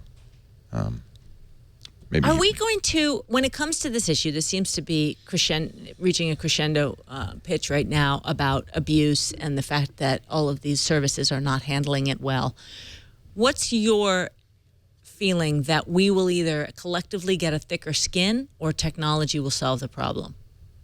Oh, gosh, I don't think we're going to get a skin that thick. I don't think we'd ever get a skin that thick. Really? Some of this stuff is really terrible. Why do you think Snapchat is suddenly more popular than Twitter? In fact, this was the week that it surpassed Twitter in daily users. 150 million people use Snapchat every day. That's more than Twitter, which is 140 million. I think it's because you don't get abuse on Snapchat, right? It's just your buddies and your friends sending you stuff. It's also the fact that nothing survives, nothing lives. It's temporary. My kids, Henry loves Snapchat. That's what he uses all the time. Your kids are too young. Well, it's meant to be ephemeral, and therefore there's not as much meaning in what you do. And your boss, your future boss, is going to check it out when you apply for a job in 2 years. And I think that, I don't know, if I were Twitter, I'd be a little nervous about the whole thing. Well, it does seem like the fractured social ecosystem is cracking even more, and it just feels like tribes. I think we went through an era where people thought, hey, it's the web. It should be open. It shouldn't be censored. I also think about the fact that lately a lot of websites have done away with comments because people in comments are so horrible. Yeah. And a lot of them are trolls or just basically horrible people. And in the old days, you would have said, you need to let these people speak. And today, people are more likely to say, no, this stuff is horrible. It's not improving the experience. If you're not a troll, it's making it unbearable to go to these sites. And so I think we're sort of entering an era where it's not only acceptable, but preferable not to let every person run wild on the internet. I feel like initially I was a wide-eyed optimist about all of this. And I said, oh, democracy. Everybody has a voice. And when everybody's talking and you're shining light on everything, even if you turn over a rock and there's something horrible, the light of day will cleanse it, and in the long run, the good stuff will out. I really believed that. Boy, was I wrong. It has not been that way at all, has it? And a tiny, tiny number of trolls can make life unbearable for the vast majority of people on the internet who are thoroughly decent people. You know, I changed my Twitter nickname to be my name with 3 parentheses around it. Because that, as you know, that's the new dog whistle for anti-Semitism. Did you know about this? No. Yes. I guess it originated at a well-known anti-Semite site. They wanted to highlight that this person is Jewish. And the way they did it was, you know, a dog whistle is something that normal people won't hear, but the people who you're aiming at will hear, like a dog will hear a high-pitched whistle.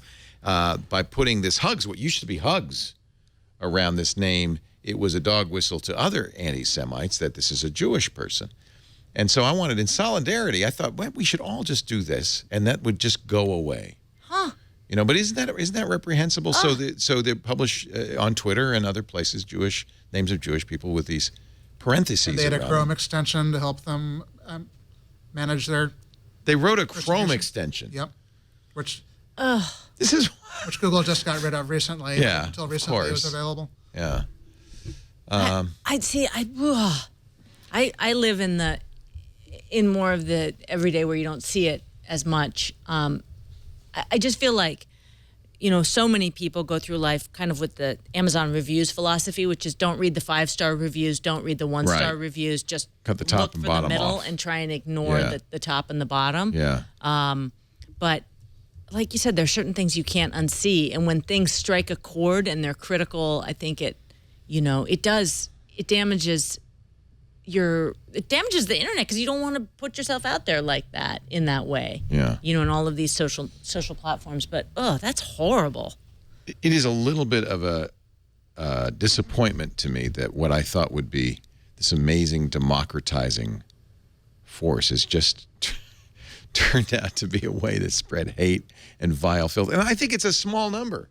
Yeah. And what it turns out is that this small number has a megaphone just like the rest of us. And so it appears they can find each other. Yeah, and they can find each other. And in fact, maybe even they're better at using the megaphone. And I have to point at the presidential election, which is coming up in this country. And the candidate that has benefited the most from Twitter is Donald Trump, because it is an unmediated, unfiltered way for him to express himself and to find an audience for what he believes. it also rewards those who authentically speak. Well, isn't that interesting? Because he's, of all the candidates, the only one who's using his own. If he's got somebody posting this for him, they're doing a really good job. He dictates a lot of them. Yeah. Hey, write a Twitter for me. This is huge. You can tell he's dictating it because it's so off the cuff that if you actually wrote it down, you would say, well, I'm not going to post that. But because it's just like something, it's like him, it's like Tourette's. Hey, Joe, write this. And it gets written. It's like, I mean, really. So the article, if you want to read about these things, it comes from Mike, M-I-C, magazine. It's about the 3 parentheses. I guess I thought it was fairly widely known. The secret symbol neo-Nazis used to target Jews online. People are probably wondering why I wrote my name with hugs around it now. That's why. I wanted a hug. I'm so depressed. It came from a editor at the New York Times who wrote in a story about a week ago about how he has been harassed using this dog whistle. And he didn't know. Why are you putting my name in parentheses? Wow. And somebody tweeted at him, "It's a dog whistle, fool, belling the cat for my fellow goyim." Ugh. Ugh. So it turns out we turn over the rock, and all the snakes slither out in the public. Go, hey, We've got nice out here. We have a platform. I just think that we will end up finding more tools to be critical users of the internet. You know, I mean, is it foolish of us to think that AI can help? AI is already helping. It can help more. Can it? Good. I hope you're right. Slight sidebar. How many reviews on Amazon, what percentage do you think are fake? That's a really good question. Do you, and the secondary question is, do you think you can tell? Like, do you know what, sometimes you know it's a fake review because it's a glowing review of a product nobody ever heard of. Old days, I think you could tell. Not anymore? The sophistication has gone up. Pick a number. What number do you think? Like 20%. I was going to say 22. 1 in 5. Okay, there's some numbers that say 13 to 15% of all the reviews online are fake. Those are the numbers that have been published by people who studied them. So like your TripAdvisor, Yelp. Yelp. I mean, these But see, it's more, so for instance, numbers. Yelp, it's higher, I'm sure, because every business owner writes a Yelp review that's positive of his business and then goes and writes the bad reviews of all the competitors. I'm sure that happens a lot more on Yelp. I'd say it's more like 50% on Yelp. And Amazon, it feels like it would be a little bit better, especially because you can kind of tell if somebody's used the product and if it's a real review. Well, remember, you have to purchase the product to write the review. Right. If you're a verified purchaser, that's going to be... Of that product. Right. Exactly. A more valid They review. told me this week it's less than 1%. That low? Wow. Do you think they're lying? They are now suing people sellers who buy fake reviews. Right. So back in April, they sued about 1,000 people who had written fake reviews. Now, that was just going for the But there's small businesses fish. that do this, right? Right. So they were going for the small fish, and I thought, that's weird. Why would they be playing a game of whack-a-mole with these guys who were getting $5, $10 to write a fake review? Well, it turns out they were using the information from those lawsuits to find out who was buying the fake reviews. So now they're going after the sellers. And now they're going after the alleged purchasers of the fake reviews who are profiting from the fraud, allegedly. Right. And they've shut those sellers down. They have an arbitration agreement, so they don't actually take them to court. They take them to arbitration, but they have in their EULA, they can shut them down, and they're clearly sending a message to other sellers. And they're suing for damages in some cases. Yeah, I think so. 1% seems low. I think it's higher than that, don't you? I was shocked. They did say that they have a really Yeah, and how do they know, I guess would be the question. How would they know? They're using algorithms to figure out what are repeated phrases. So, syntactic analysis would probably work, wouldn't it? Because if you're writing fake reviews, you're going to probably use those same phrases in multiple reviews. Right, especially if you're making that Interesting. a small amount of money. They think that a lot of this stuff is done out of the country, so they're looking for not non-English speaking reviews, and they're looking harder at those. Somebody in the chat room, the takeaway for this is, I can make $10 writing take reviews? Like, where would I go to do that? Let me tweet that link to you guys. Let me hook you up. Work from home. I saw that posted on a telephone poll. But honestly, while I agree Amazon and Yelp and everybody else should do the best they can to get rid of these, can't we kind of tell? I mean, I feel like I can. Yeah. When I buy something, I always read the Amazon reviews before I buy it. And it's the negative information in reviews that's most helpful. That's the key. It's not the thumbs up or thumbs down. It's the information. Even if it's a great product, what you want to know is any potential pitfalls. And no matter how many favorable reviews somebody stuffs in there, you can't prevent other people from exposing the pitfalls. And even for the most obscure product on Amazon, like some iPhone case from a company you've never heard of, there do seem to be actual reviews from actual people who tell you what it's like. That's why I think the best product reviewers are curmudgeonly, grumpy, detail-oriented. You know, I'm the worst. Dvorak. I wasn't. But wait a minute, I got to tell you, that may not be true. Dvorak once told me he could review a product just by looking at the box. Although, I think in some cases, this was talking about software, but I think in some cases he was right. You can look at the box and go, oh, that's not going to be good. That's not going to be good. But I think you normally would want to install it just to try it. But you're right. Cranky is good. Picky is good. Right. Because finicky is detail. good. And you know enough to go, well, he's being picky. I'm going to ignore that one. Right. Amazon also pushes up the best negative reviews to the top, so it's easy to find them. They did say the ranking is really important. And one thing I hadn't thought about before is that they do a date-based ranking because products change, even though it's the same SKU and the same, the product might have been listed on Amazon for the last 6 years, but the product has changed incrementally. So a review that might be really popular from way back when, it may have been completely resolved by now. They do have to fix that. I sometimes will go to a site and it'll be a review of a related but different product on Amazon, right? That happens to me a lot. And some of the best Amazon reviews are from somebody who bought a camera and used it for 9 months, which professional reviewers will almost never do. They'll buy a camera. Yeah, that's what I like. They'll try to like have the review out the day the camera ships. And I love there's all kinds of stuff they'll never discover that you will discover if you use it for a long time. All right, let's take a break. Come back with more. Harry McCracken is here from fastcompany.com from GMA. Becky Worley, glad you're here today. We had a good week on Twit. Hey, Becky. Hi. Caught you right in the middle of a drink. Water this Hey, by the time. way, weren't we going to have booze today? I'm being good. I don't know. Are you okay? You didn't bring wine. I can get you some. I was so excited about all this stuff. Let's all get in the hot tub and talk about Sims. Huh? Anthony Weiner. Weiner. Wow. Anthony Nielsen, who for some reason I continually call Anthony Weiner. That's something you wish you could unsee. Is that Freudian? That is like a combination of the That's Gawker what it is. story I'm burnt. and the Yeah. Facebook image story. Some stories need to be challenge the power, Poor but you Anthony. don't need to see that image. Poor Anthony. Great documentary, by the way. We just saw it. Of Anthony Weiner? The Weiner documentary.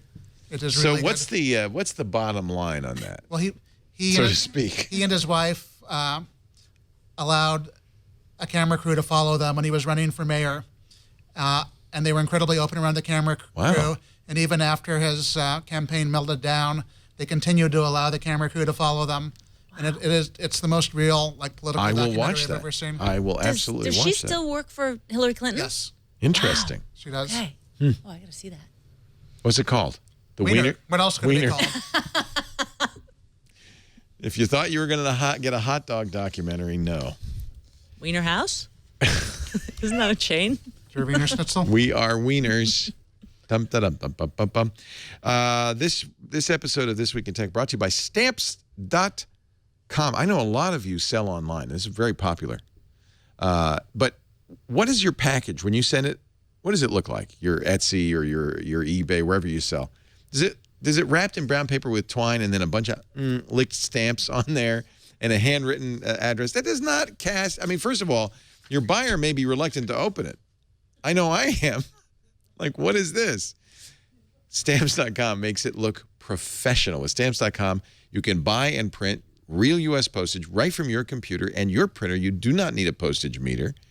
You just need a printer and a computer, and it looks great. And you can print a label for any kind of mailing. You print right on the envelope if you're sending out brochures or bills or whatever with your company logo. It automatically puts your return address in. It'll take the address of the recipient from your address book. It reads almost all kinds of address books.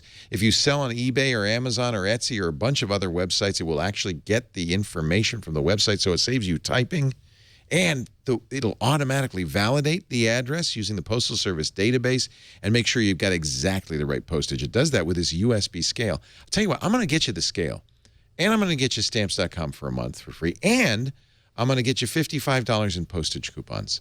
So I got a really good way to try Stamps.com. Visit Stamps.com. In the upper right-hand corner, there's a microphone. Ooh. Do you see it? Go to the top. There it is. It says, heard us on a podcast? Click the microphone and use TWIT when it asks for the offer code. Just type in TWIT. That's how you get the really good trial offer. The postage scale is awesome. It'll tell you how much the item weighs. It'll give you mailing options for all classes of mail, even certified mail. It will fill out the forms for certified mail and for express mail, so you don't have to. Customs forms, if you have them. It fills them out. Does it all the work for you. You never have to go to the post office. The mail carrier comes, picks it up. It is awesome. Stamps.com. Make everything you sell online, make it all look super pro, super cool. If you've got a business that does mailing, we even use it. And we don't do a lot of mailing, but we do enough that it's really worthwhile. Stamps.com. Get our special $110 bonus offer by going to Stamps.com, clicking the microphone in the upper right-hand corner, and using the promo code TWIT. Good week on TWIT this week. We've got a little mini movie.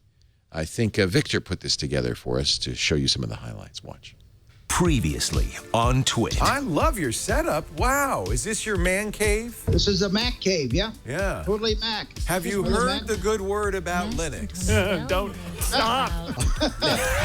TWIT Live Specials. We're here at AWE, the Augmented World Expo, to take a look at the latest and greatest in augmented reality. Augmented is really a better technology for welding training. Not only you can see as you're welding, the system will give you actually feedback on how you're doing and review that with an instructor and see how you need to improve.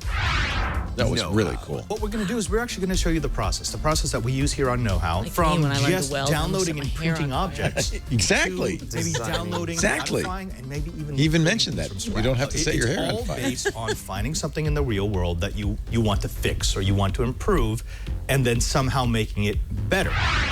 All about Android. Bloomberg last week had a report about how Google is looking to revealing an Android update report card. They want to make a list and hand out gold star stickers like it's kindergarten, and you're gonna get the kids to try harder. You did such a great job on that article, Ron. TWIT. Some assembly required. Gold star for Ron. We got a week ahead. Who is it, Jason or Megan? Megan Maroney from Tech News Today, taking a look at what's ahead. Thanks, Leo. Coming up this week, it's the deadline for the second round of bids for Yahoo. Anyone want to make an offer? Boy. Anyone? Twitter? Yes, many sources are reporting that Twitter has discussed the merger with Yahoo, which sounds to me a little like one drowning person hanging on to another. Fortune reports that it's unclear whether the talks were serious or not. Verizon still seems to be the front runner in the race to purchase Yahoo. In other news, Xiaomi will start selling its Mi Band 2 in China this week. That's a fitness tracker with a heart rate monitor, and it has a 20-day battery life. And you can get all of that for only $23. We chatted about the announcement on last Thursday's Tech News Today, so download that to watch or listen if you're interested in finding out more. Also this week at Lenovo World, we expect to see Google's first Project Tango phone. And we think that we will see new Moto and new Droid phones. You will hear all about this news and a whole lot more on Tech News Today, hosted by Jason Howell and myself, every weekday at 4 p.m. Pacific, 7 p.m. Eastern. Back to you, Leo. Thank you, Megan Maroney. Make sure you watch TNT. That's a good show. And listen, this one here shows up from time to time. Oh, those two together, they're so great. And they are thoughtful and insightful and just such nice people, and it comes across. I love listening. Is that credible that Twitter might buy Yahoo? No. It sounds like that's an old rumor rather than something recent from what I don't can think tell. Twitter has the money. We're talking... Not $8 billion. That was the original, but we're still talking $3 or $4 billion to I don't buy. get it. It doesn't make any sense. No, They're not going to outbid the phone companies story. that are interested with Verizon, right? Yeah. Or I think they seem like the most likely. Yeah. They want those emails. Isn't that sad? That's all it is. Ugh. It's just the information about users after all this time. It's like seeing your brother-in-law going drinking again. You don't drink there anymore. You I don't work drink there anymore. You don't work there anymore, do you? My brother-in-law needs to go to rehab. It's so sad. I thought he pulled it together. Oh, no. It's back in the gutter. Now, a lot of good people there. I still believe in Yahoo as a news platform, and I think they do have potential there. They just have to figure out their business model and figure out what they're going to do with themselves. I don't blame them at all. I think that was a very difficult challenge, and I think Marissa Mayer knew it. We said it when she went there. She must have looked at this and said, wow, if I can do this, I can do anything. And she couldn't because it was just a challenge. I don't know. What would you do with Yahoo? I don't know what you would do. How many hours you got? Yeah. Really? You got an idea? No. No. What do you do with Twitter? It's the same problem, right? What do you do? It's not that Twitter now. At least Twitter's making money. Actually, Yahoo's still making money, right? Their revenues come down significantly. You know what? Both of these companies could just continue doing what they're doing and make money, and everybody be happy. It's the stock, the shareholders that are really forcing this. In a way, I think that's an unfortunate thing. The activist investors and people who I want money for my shares. And I think that's forcing the company to kind of do things that they don't want to do, and if they're not growing quite fast enough to sell, and that's in a way I think it's kind of unfortunate. Is Yahoo really doing that bad? They've been shrinking. I mean, their ad revenue has been going down, which is not a good thing in any context. Yeah, but they're not about to go bankrupt or anything. No. But they're shrinking. They're in a market that's growing, and they've been shrinking. Are they? Are they really in a market that's growing? I mean, that's I guess the question. It's growing, except Facebook is getting most of the growth. Right. Okay, let's just have a quick. We don't have to go through all of it, but to your point, so Mary Meeker's Internet slide Trends deck, and slide deck came out this week, and one of the things I found interesting was she said that over monetized is television advertising. Yep. In other words, too much value for what it's worth. Right, and under monetized is still web advertising, specifically video and mobile. So the growth is on the side of internet advertising. And just bringing that up to try and answer your question with some data from someone who knows a lot more than we do, because she uses it. Well, she's famous for this. Whether she's always right or I don't know. I mean, she's pretty astute, I guess. I think the things that caught my attention is that internet growth is relatively flat. 3 billion users, 42% of the world's population. Smartphone adoption growth is slowing, but Android is doing better than iOS. Video viewership, way up, exploding. Snapchat, Facebook Live. It's good for, this should be good for me, right? For Twit. Yeah, I mean, I think I'm a little flea riding on the back of a whale, but a rising whale raises all fleas, that's right? right. I think you're a barnacle because you've held on for a long time. I'm a barnacle, better than a flea. I'm a barnacle. Yeah, but the whale is going up. Yeah. Yeah. I mean, get some new krill, some fresh krill. You got that going on. Yeah. And you're under monetized, as said. I am under monetized. I want more money. No, actually, we look. I'm not trying to become a big internet TV player by any means, but the growth has been nice and steady. It always has been. For 10 years, it's been very steady. And what I do see is a lot of advertisers fleeing traditional advertising where, at first it was because we can't get metrics. Now it's because it's not working. Right. And I didn't like that we can't get metrics because that meant, but we want metrics from you. We were going to the internet because now we can measure our audience. We can find out more about our audience. We can measure clicks. I thought that was a bad reason to go. You should go because it works better, because you are engaging your customers. You're having a conversation with them. You're dealing with them on a more equal basis, not your breath must smell, so buy some mouthwash. But here's the benefits of our product, and we have something to offer you, and if you'd be interested, why don't you try it? That, to me, is much more... I think that media networks should be really nervous about the Amazon model because it completely eradicates the need for advertising. What's the Amazon model? Basically that by providing media through Prime, they then create Prime member subscribers who have a higher buy rate than non-Prime. But how does a brand do that? What, are you going to have Tide TV? you're going to have Procter & you're Gamble going to TV? disintermediate with the loss of advertising and create relationships with businesses themselves that create media. I think that's also futile. This is the native content argument. I know everybody's trying to do that, and first of all, I find it reprehensible because it's really, in my mind, native content is advertising that tricks you. Is trying to trick you into thinking it's not advertising. But that's different than what this is. This is a business relationship that Amazon has with its viewers.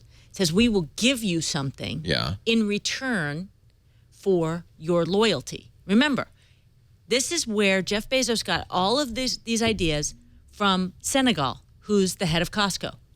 Loyalty, membership. Right. Costco invented that, didn't they? Loyalty and membership creates long-term revenue with small margin. Yeah, it's good for Amazon, but how does a brand take advantage of that?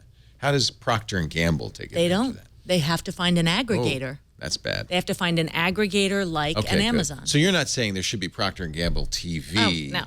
Because people proposed that, of course, that every brand should have, REI should have the camping channel, and you're watching content that's aimed at REI customers, but features REI products. That's native advertising. I mean, I'm not as crazy about that. I think it's deceitful.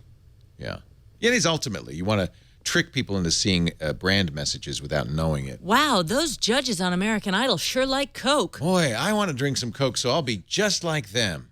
Yeah, we're sheeple, but not that much of a flock of sheeple. It might work. I don't know. Amazon has the scale to do that. I'm curious whether anybody else can do it. I think what are the other models? It's not going to be the same, but I think one of the keys is it's ecosystem based. So what is each ecosystem going to do? So, for example, Jeff Bezos was talking this week about why the Amazon Prime player is not on the Apple TV. Because it doesn't bring people to the store.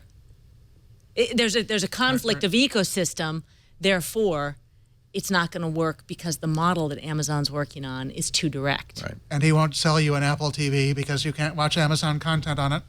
By the way, I've had a little debate on Twitter over whose fault that is. And I guess there's some blame to both. Amazon in January said, well, we're making an app.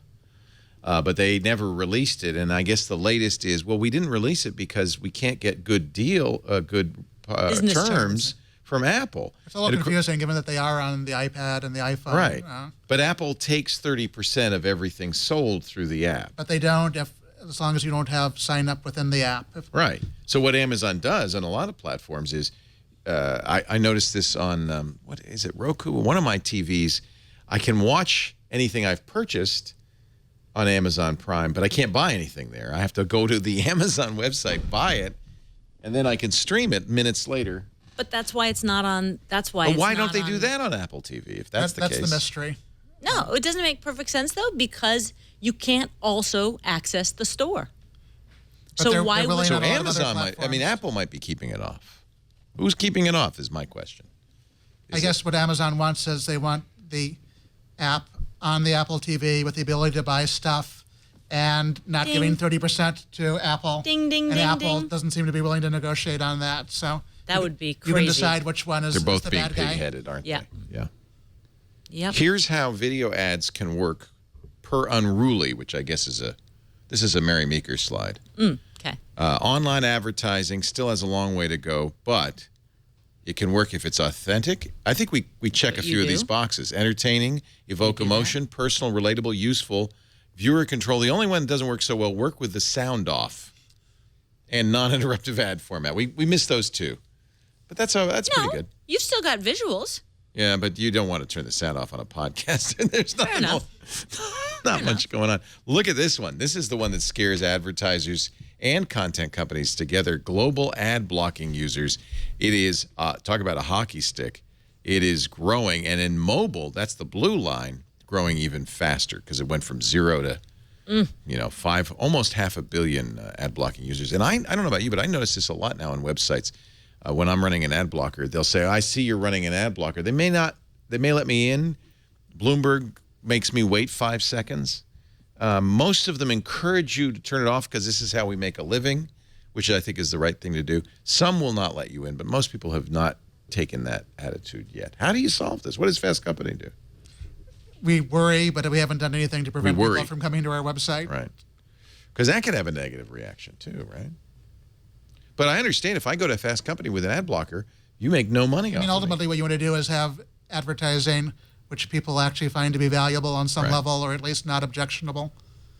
And such a huge percentage of the advertising on the web is objectionable, particularly because it destroys the experience by sucking up so much bandwidth. Right. Well, that's the problem. Ad tech just got way out of hand. You want a website that loads quickly. You don't want ads that are too in your face. Ideally, you want ads that people find to be of benefit somehow. Yeah.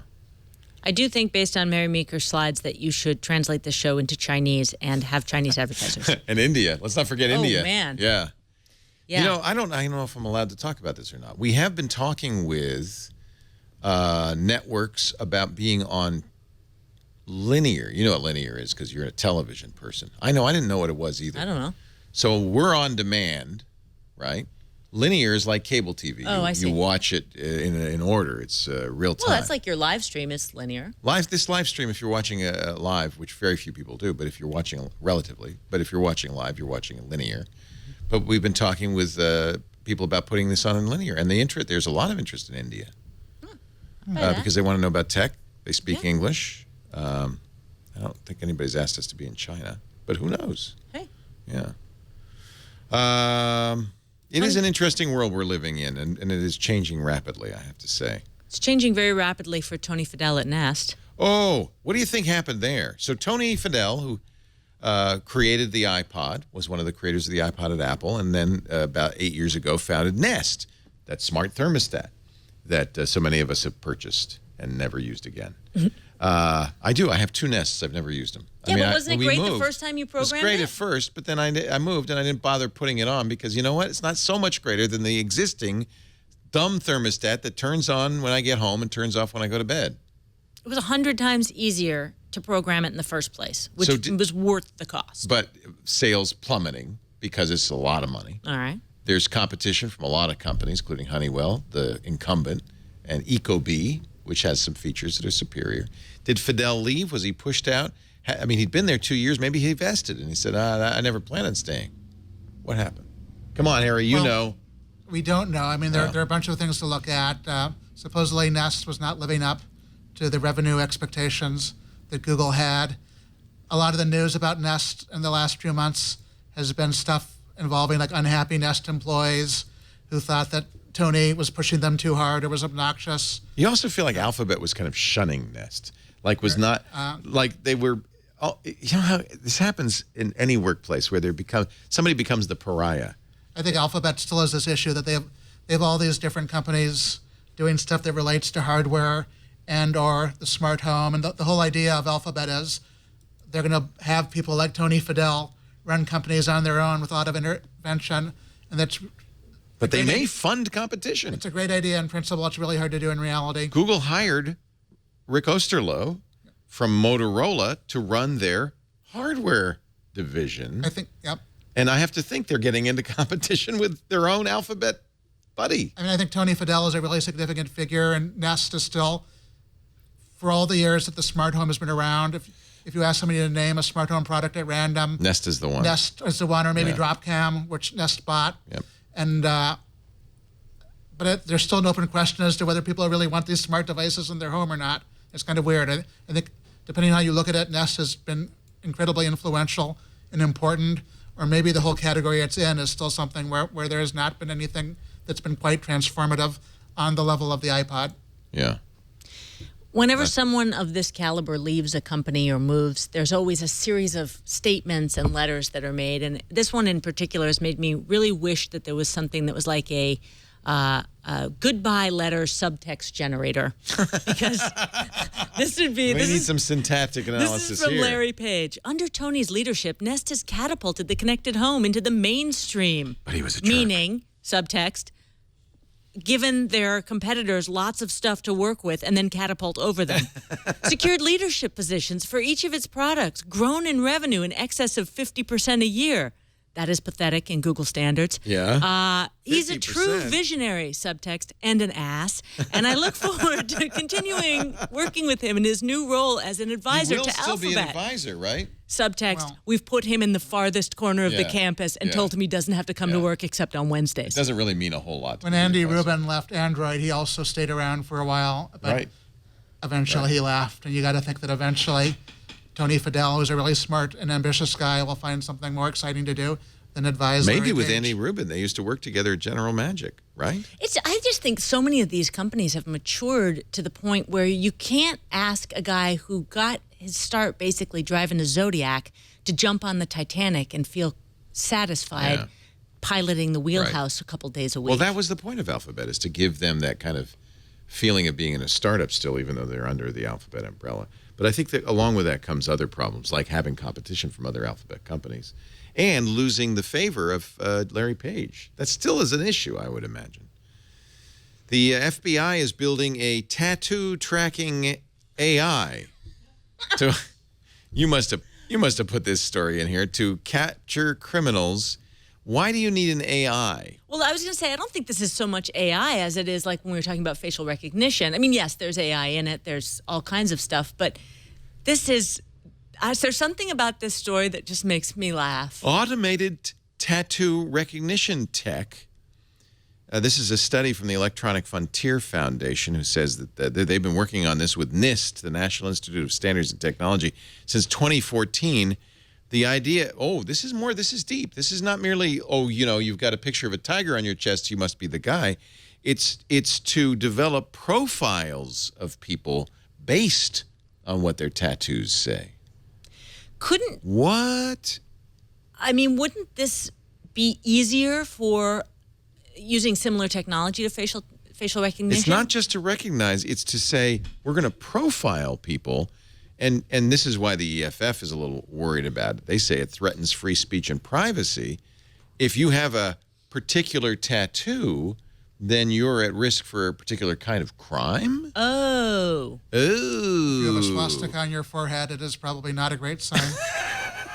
But you can't profile people just because they have a swastika on their forehead, right? I mean, I was getting on a Virgin America flight last year, and very nicely dressed flight attendant welcoming people on, and she handed her, she stuck her arm out to take the boarding pass, and she had KISS, the KISS logo, tattooed on her wrist. And I just know that she had a young and vibrant, her youth was exciting. Yes, very. And I'm sure nowadays she probably deeply regrets having a KISS tattoo on her wrist. She will when she's 90. But I certainly wouldn't hold it against her, right? She just wanted to party all night and rock and roll all day, or is it the other way around? Rock and roll all night, party every day. Oh, yeah. Whew. See? It's tattooed in my brain. I don't have it on my wrist. But I do think this is a little troubling if people were profiled based on the tattoos they have. But there are tattoos that are, speaking of dog whistles, and white power signifiers that may not, the Nazi swastika is very obvious, but there are less obvious ones. So every Christmas, we get our Christmas tree from Delancey Street, which gives jobs to ex-cons who can't get jobs because they have a record. But it's a wonderful organization for rehabbing people and getting them back into the mainstream. And so this year, we had to go someplace else because of the timing. They weren't open, blah, blah. And my daughter says to me, that wasn't as much fun. They didn't have the guys who have the teardrops right by their eyes. And she had no idea. No idea. And then the year before, my son was like reading the guy as he's putting the Christmas tree up on top of the minivan, and across his forehead it says, "Live to hate." Oh, dear. And my son's asking, love, live. I'm like, okay, over here, moving on. Santa. Yeah. But it's just so funny. Like, they don't, the They don't know. teardrops, they didn't have any idea, but they identify that with Christmas trees. So there you have it. 15,000 images of tattoos obtained from arrestees and inmates were handed over to third parties, including private companies, with little restriction on how the images may be used or shared. Many of the images reviewed by the EFF contain personally identifying information, including people's names, faces, and birth dates. But they also didn't follow protocol for ethical research involving humans. For instance, they only sought permission from supervisors after the first major set of experiments were completed. The same researchers have also not disclosed to their supervisors the tattoo data sets they are using to see the experiments came from prisoners and arrestees. So there's some real issues with this. And I you know what? If you made a mistake in your youth and you got a tattoo that, you know, isn't something that reflects your personal beliefs today, I don't think that you should be targeted by law enforcement because of it. No. It just did make me think that, wow, if I know this is not what the story is about, but what made me think was, wow, if there was a way to database tattoos, you'd think that are unknown criminals, you'd think that the government would be doing it because it's identifiable. Yeah, but this isn't like having a mole on your chin. It's kind of predictive. Yes, the idea is yes, it's that predictive, right? I completely agree with you that's so they had a competition. Creepy wackadoo. They sent the tattoo database to 19 organizations, 5 research institutions, 6 universities, 8 private companies, including MorphoTrack, one of the largest marketers of biometric technology, to law enforcement agencies. And the idea was a challenge. They called it the Tattoo Recognition Technology Challenge. The experiments included identify whether an image contained a tattoo, whether algorithms could match different images of the same tattoo. The most alarming research involved matching common visual elements between tattoos with operational goal of establishing connections between individuals. So a gang tattoo, perhaps, like, you know. Okay. I don't know. Did you know that 1 in 5 adults in the U.S., has a tattoo? I did know that because I've done some stories on laser tattoo removal. How effective is that? It hasn't changed dramatically in the last few years. It's a place where I would see if you wanted to make some money, figure out how to do that better. Yeah. There's going to be a big market. Mm-hmm. Mm-hmm. Yeah. I assume it must be way higher for people under a certain age. Interesting. Is that trend you got ink? dwindling? You got ink? Got no ink. I do have ink. You do? I do have ink. I am one of the 20%. I'm a 20%er. You want to see it? Later. Wow. We'll have a private I've been in a hot tub with you, and I have not seen that. That must be relatively recent. Yeah. It's the Twit logo. I got it tattooed on my butt. For charity. Yeah, your wife told me about this story. It was New Year's Eve. Oh, this was all public. Right. And what was I thinking? I also shaved my head that year. Right. And by the way, we have not had another New Year's Eve event since. Right. Connection? Possibly. Ask the FBI. Mm-hmm. Lenovo is in the news. Oh, you love again. this story. Oh, man, what is wrong with this company? So twice already they've been tagged for putting basically malware on their system. In both cases to ostensibly to help users keep their system up to date. In one case, the malware was really about putting ads into their surfing, right, onto their browser, and it had the side effect of allowing man-in-the-middle attacks by any malefactor. So Lenovo apologized. We'll never do this again. They didn't do it on their business class computers. They did it on their consumer class computers. And I am sure, as usual, it was just a case of, we got to make a little extra because we don't make enough on these consumer-grade computers. Now, they have a updater app that, unfortunately, is vulnerable. Duo Security discovered that holes in the support app would allow eavesdropping attackers to tap into their unencrypted update channels. In other words, updating over HTTP, not HTTPS, and use that to compromise users. The Lenovo Accelerator application could lead to exploitation by an attacker with man-in-the-middle capabilities. Lenovo says, oops, can you delete that?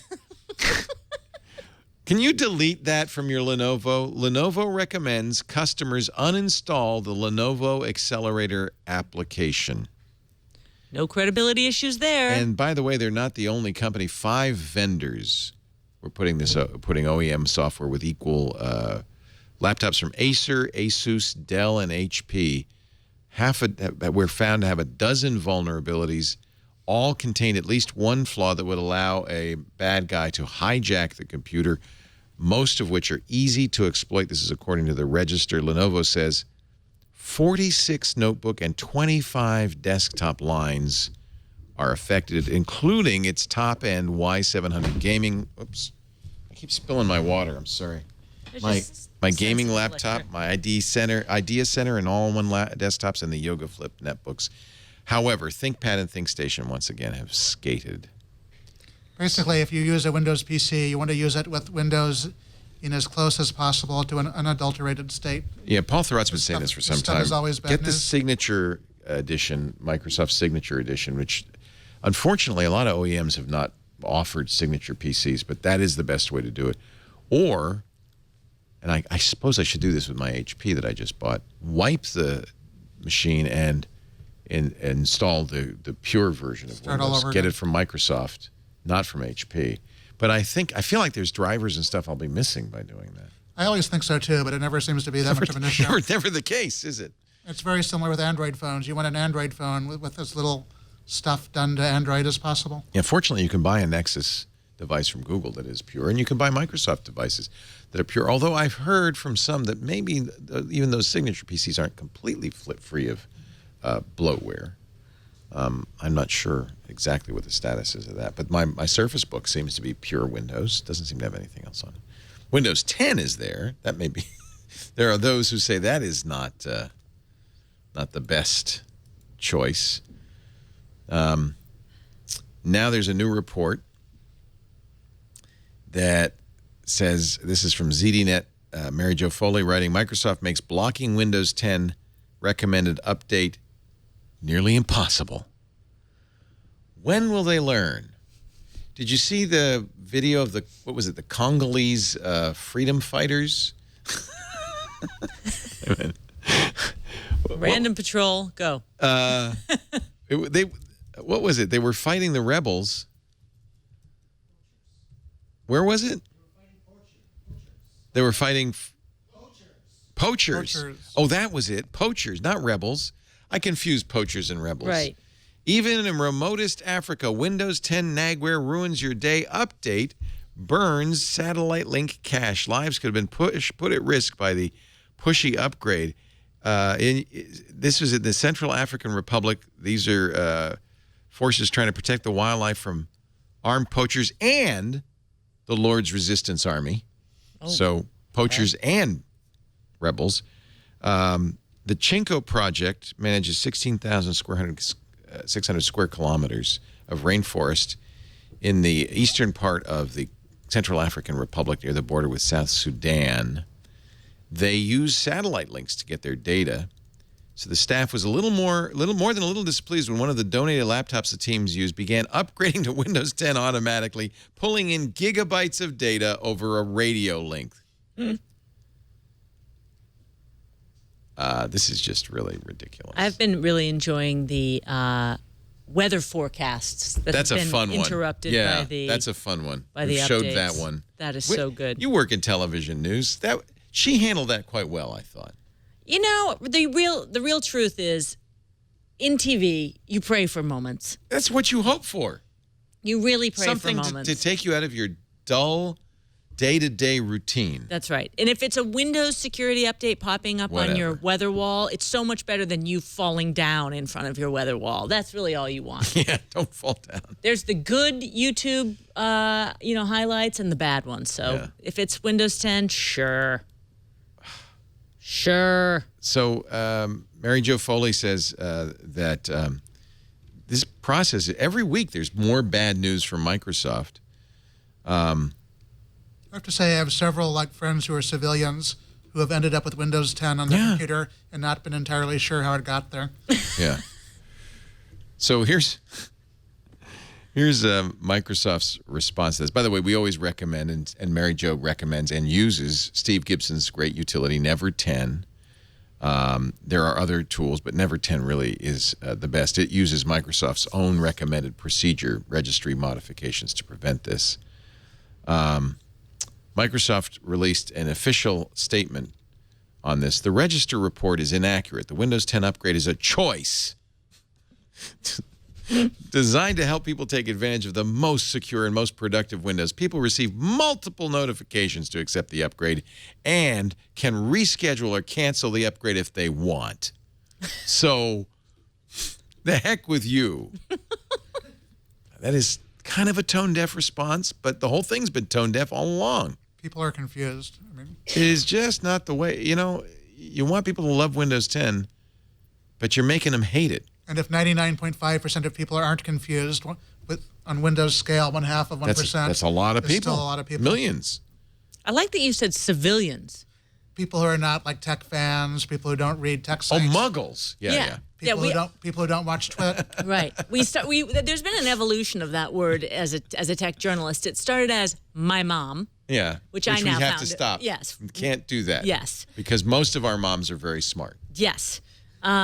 And your mom used to call into the show every once in a while. Yeah. She was great. My Aunt Peg called into the show. Remember that? My mom is wired. She's got a Galaxy Note 5. She's got an iPhone 6s Plus. She's got an iPad Pro. Of course, I sent her all the stuff, but she uses it. She's got a couple of Mac PCs, a Windows 2000 PC. She's pretty wired. Got it. So we will not use my mom. my mom. That's not happening. No. Then it was Average Joe's. Yeah, then it was not Joe's nice. Six-pack. Remember there was that? We hate used that for a while. Hate that Joe's Six-pack. Then we had, I tend to use consumers a lot. Consumers? I say consumers. What do you say? But yeah, if you're talking on GMA, which is talking mostly to normals. Yeah. You don't want to call them normals or Right. muggles I or say us. civilians. I say us. There you go. Smart move. You know, we really don't understand this Windows 10 upgrade, do we? It's forcing it on us. What is Windows Us. doing to us? Us. Yeah. We are the persecuted. Yeah. That's good. Us. Much. You know what? That's good. It's inclusive. Well, it's not something you can do because you can't be in us and do what you do. Yeah. It's very difficult to ride that line. Yeah. Well, I actually use Windows 10, so I don't. And the fact that Microsoft's giving it away seems good. But at the same time, I get people calling me all the time saying, "What happened? I didn't want Windows 10, and suddenly I have it. How did that happen?" And there are good, legitimate reasons for not wanting an upgrade. Anything besides Siri that's going to come out of this WWDC? Thunderbolt? We don't know. We don't know. It's a mystery. New version of iOS, new version of OS 10. Yeah, we know that for sure. New Watch OS, probably. New Apple TV OS, hopefully. How about hardware, though? They'll only have hardware if it happens to be ready. They won't have hardware because that's at the center of announcements, probably. There was a rumor which Renee Ritchie at iMore has thrown out that there was going to be a new display with, what was it, built-in GPS? Built-in GPUs. GPUs. Okay. Built-in Well, I GPS. want to be the first on record to say that Apple will not release a display with a GPS built in this year. Find my monitor. Oh, GPU. That makes a lot more sense. Actually, it doesn't. Why would you build a GPU into a display? Because then you can have a laptop that might be too wimpy to power a really great display, and it will power it by having the GPU built into the display. You'd have to have like Thunderbolt 3 or something, so you have a lot of throughput, right? And this is based on stuff like Thunderbolt, where you have great throughput. Right. Yeah. Okay. Monitor with GPS would be more interesting. There were rumors that there'll be a new MacBook Pro with, as weird as a GPS, frankly, an OLED function keys that aren't function keys but are OLED screens. Why? So they can be really programmable. Soft keys. Yeah. Do you think that'll happen? It sounds really cool. Sounds cool. I would buy it, but it doesn't sound like. At the moment, it sounds like something that might be real, but probably it's not going to come out Yeah. in the immediate future. Wasn't there a keyboard? Remember that? It seemed kind of fictional that had OLED keys. Whoa. Yeah, and it was like from a Russian guy, and so that sounded Art Lebedev. But I think it was real, now that I think about it. Huh. Did anybody ever get the Optimus That'd be cool keyboard? for like editors and stuff. You Well, know, have you ever seen exactly. an editing keyboard? They That's always so have neat. stickers on them. Yeah. So the idea is that instead of fixed keys, that every key on the keyboard would be a little OLED screen. Awesome. I guess is he selling these? Ridiculously expensive. I'm sure. $1,500. Okay, never mind. Exactly. Like I said. Never mind. How about the Popularis? Ooh, that one's down to 1,000. Yeah, the Maximus. That's got to be the Sold out. most. It's sold out. That's a lot of keys. 2007. Jeez. Ew. They did sell. I think I do remember, like these little pads so that you could, that would be like an editor would use that because that would be a controller. So, you know, our control room at GMA, you know how we used to have the control room and had all the monitors? Yeah. It's all just one screen now. Oh, neat. It's just a wall screen. Yeah, what do you want bezels for? You don't need bezels. No, and so they can don't need no maximize stinking or bezels. minimize whatever they need the size to be Yeah. based on whatever the live remotes are. Cool, I right? just bought this new Dell. We still haven't set it up. Maybe we're going to set it up next week. One of these days. 43-inch Dell monitor that's could be 4 displays. It's kind of like what you're doing in the control room. I don't know what I'm going to do with that. No, John, you don't have to get it out. Every time I mention it, John pulls it out. He really wants us to set this thing up. Prop master. Yeah. Yeah, he is the prop master, isn't he? Among other things. Let's take a little break.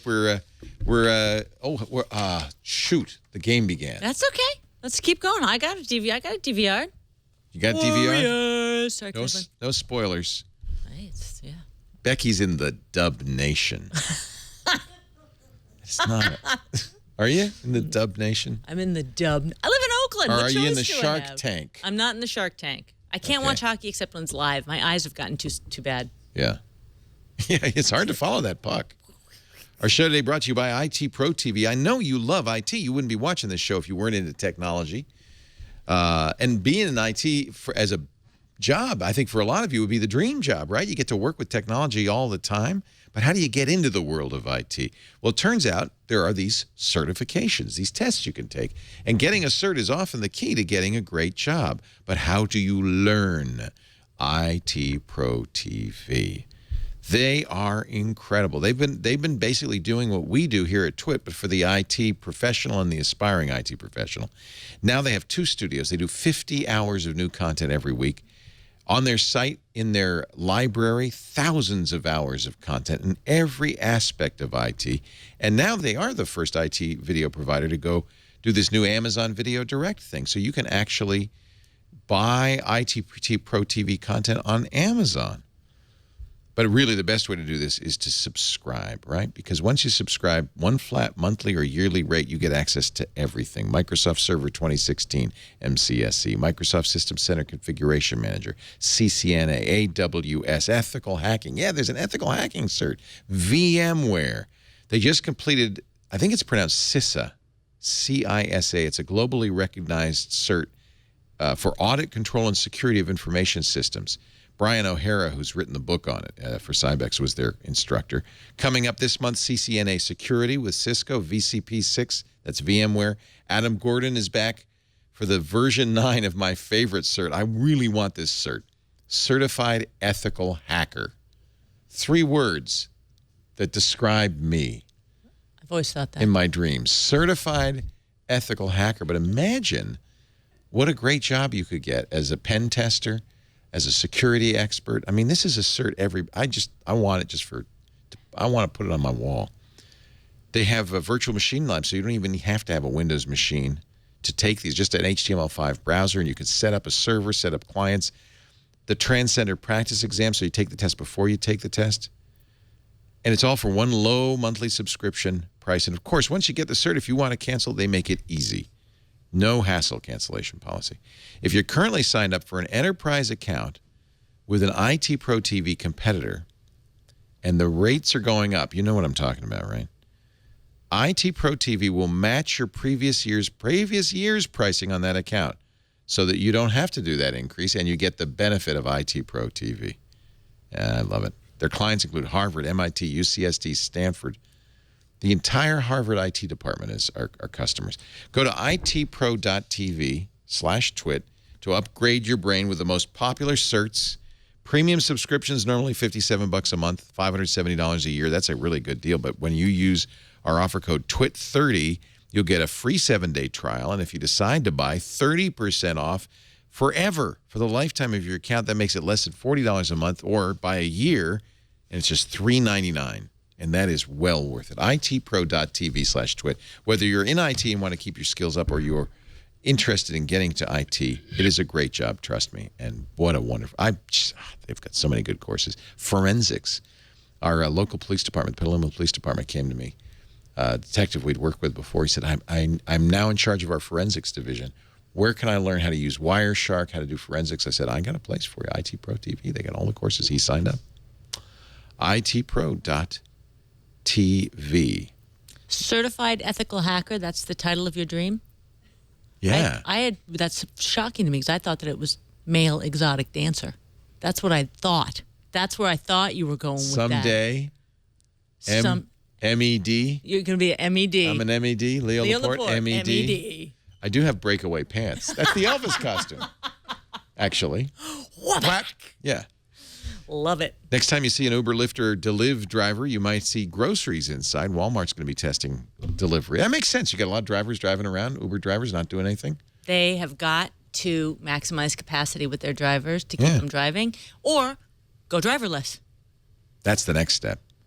First, Uber is a cab company that owns no cabs.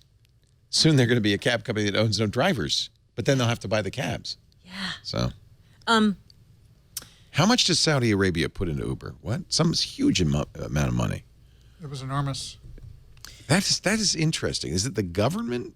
I guess when you're talking Saudi Arabia, it's still the family, whether it's, the country, it's still the family, right? It's fascinating. They're issuing a bond for the first time right now, raising cash. Saudi Arabia? Yeah. Also, I mean, just the finances there are so just It's ornate. still the royal family, though, right? The Sauds, right? The Sauds. So I was in Spain at doing a documentary about green energy, and they have one of these. They have one now in Nevada, but it's one of these solar arrays that uses mirrors to heat molten salt, and then the molten salt heats water, which makes steam, which makes electricity. Yeah. And their largest investor is Saudi Arabia. They got a lot of sun there. Because they have to diversify. Yeah. They have and got oil, to diversify. If you're an oil power, what's the next big thing, right?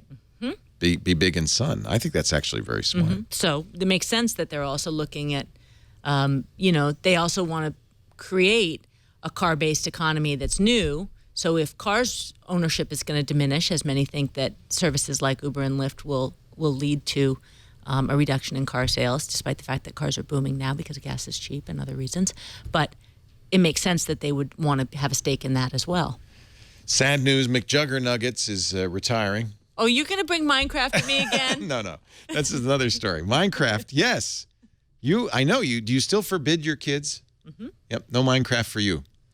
It's sold 100 million now. This is the new sales. 53,000 copies every day since the beginning of the year. Every day, 53,000 copies. Each month, more than 40 million people go into their Minecraft world. I have 3 Minecraft worlds on my server just running. I love it. I know. Minecraft is everywhere. What do you think my kids are going to be doing? My kids are 8. What's their best case job when they're 25, 30? There's actually a good living to be made building Minecraft worlds for corporations. I am not kidding. One of our viewers does this for a living. Wow.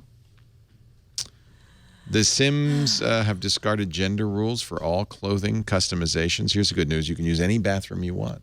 Nice. Go Sims. Go Sims. You want to put heels on a male Sim? I didn't know you couldn't, but apparently they had rules. But they've, rightly so, unlocked the Sims 4 customization options. I love it. Did you see that L'Oreal is going to have makeup for Snapchat that they're going to virtually put on? That's the hottest thing is those Snapchat filters, right? Isn't that hot? They already have it? Oh, wow. I've done that. Yeah, I know. Didn't I have you do that? That's the future of advertising. Yeah. Yeah. You've seen my mom's... wait a minute. Maybe you haven't. I haven't seen. My mom has an Instagram account. I told her she should do it on Snapchat, where she plays a character using... it's the same idea. Oh, did she kill her account? Oh, I think she did. Is your mom on Snapchat? I know. I couldn't figure out how to... I tried to. I couldn't figure out how to explain Snapchat to my mom, who's 83 and very smart. But she does have an Instagram account. I think it's gone, unfortunately. I'm sad to say. And she had a character called Miss Honeybelle that was the makeup from like a Snapchat filter of big red cheeks and big eyes. Wow. And then I guess she started doing it, and she started channeling some strange character, Miss Honeybelle. Miss Honeybelle. Wow. Is Miss Honeybelle Southern or is she Rhode Islandy? She's from the South. Oh. I wonder if she has taken it down. Your mother's secret Southern belle. She's a very strange person. That is maybe so she's still there. Yeah, I believe she is. You want to see? I want to see Miss Honeybelle. Miss Honeybelle. She's putting her art up there now, which is good. But wow. you thought I was joking. That is adorable. Oh my God. Oh, you can't hear it. We haven't got the sound working. Oh man, so I want you to hear Miss Honeybelle. That's my mom. Yeah, that's L'Oreal is going to be speaking to her. Wow. She can be a model for them. She's got this. Yeah. She has got this. Miss Honeybelle. Well, I won't let my son play Minecraft, and I won't let my daughter play L'Oreal makeup. So, they have this to look forward to in their retirement. Yeah, See? yeah, Miss Honeybelle. Well, I wish I had audio for you. I knew it. We worked so hard to get this. So it's this honking giant laptop in front of me. Wow. Show the single. Is this too big now? Is my laptop making Is my my hands laptop look big? making my head look small? That's a first. It is giant. This is a Brian Brushwood sized laptop. It's 17 inches. It's a Linux laptop, and I'm thinking now as I look at it, I might be a little too big. I know. It's very slimming. Slimming. Leo seems to have shrunk. It makes all of us look a lot tighter. Tell you what, let's wrap this sucker up. We got a ball game to go to. Whoop whoop. Whoop whoop. Becky Dub Nation Worley, so great to have you from Good Morning America. At B Worley on Twitter. At B Worley on Twitter. Anything else you want to plug? What you up to? What's going on? Oh, I don't know. Tweet me a good book you're reading. I just finished Boys in the Boat. Amazing. What's that about? It's about the 1936 crew team from the University of Washington that went to Berlin. And it's just a phenomenal summer read. All right. Cannot say enough good things about it. But I'm looking for, I realized I loved, what was the Zamperini book? Oh, Unbroken. yeah, Unbreakable, or Unbroken. Yeah. What a great book that was. It felt like that for me. I mean, I didn't love that movie because it was just too brutal, but the book was great. The movie was brutal. Yeah, so tweet me a good book like that if you love it, at B Worley. Oh, that's nice. Yeah, I'm on ABC in the morning, but watch Good Morning America because it's a way to. You'll be connect seeing with the Fold It world. any day now. What? The Fold It. The Fold It. Clothes Oh folding yeah, machine. it's gonna be on. I want you to get one. I'm gonna. Bring them on. I'm gonna. Done. Harry McCracken, he's at the fastcompany.com. He's the technologizer. Yep, we love him. I wanted you could tell I was going there. Yep. But he's also at Harry McCracken on Twitter. And follow him on Instagram. I still love all the retro stuff you post pictures of. I love when you say that. Like my Instagram, for the longest time I was following more people on Instagram than were following me. And whenever you plug me. But is this becoming your calling? Like the retro thing? Because we went to the Charles Schulz Museum before we came here. And isn't that fun? Yes. Don't you love that? They have a great exhibit on peanuts and Washington, D.C., like with Ronald Reagan's letters to Charles Schulz. And Snoopy wrote a letter to Hillary Clinton in 1968 when she became the president of the Wellesley school government. So you're on Instagram as Technologizer. Yes. So. There's my stuff from the museum. Yeah. We all voted. I voted for Linus for president. He ran. Too bad he never won. He's running again this year. Yeah. I loved this. Farrah's Glamour Center. Farrah Glamour Center. I think L'Oreal could learn a little from this. Could. Yeah. Those bags. You and Marie were at an antique store, I know, because she can tell. posted a bunch of pictures from the antique store as well. What is this? Is that Miss Honeybelle? That's my mom, who I just recently discovered was on Twitter. Oh, neat. You see? I assumed she wasn't, and then I said something on Twitter, and she commented, and I said, "What? I thought you weren't on Twitter." And she replied to that saying, "Only occasionally." My mom's on Twitter. Cute.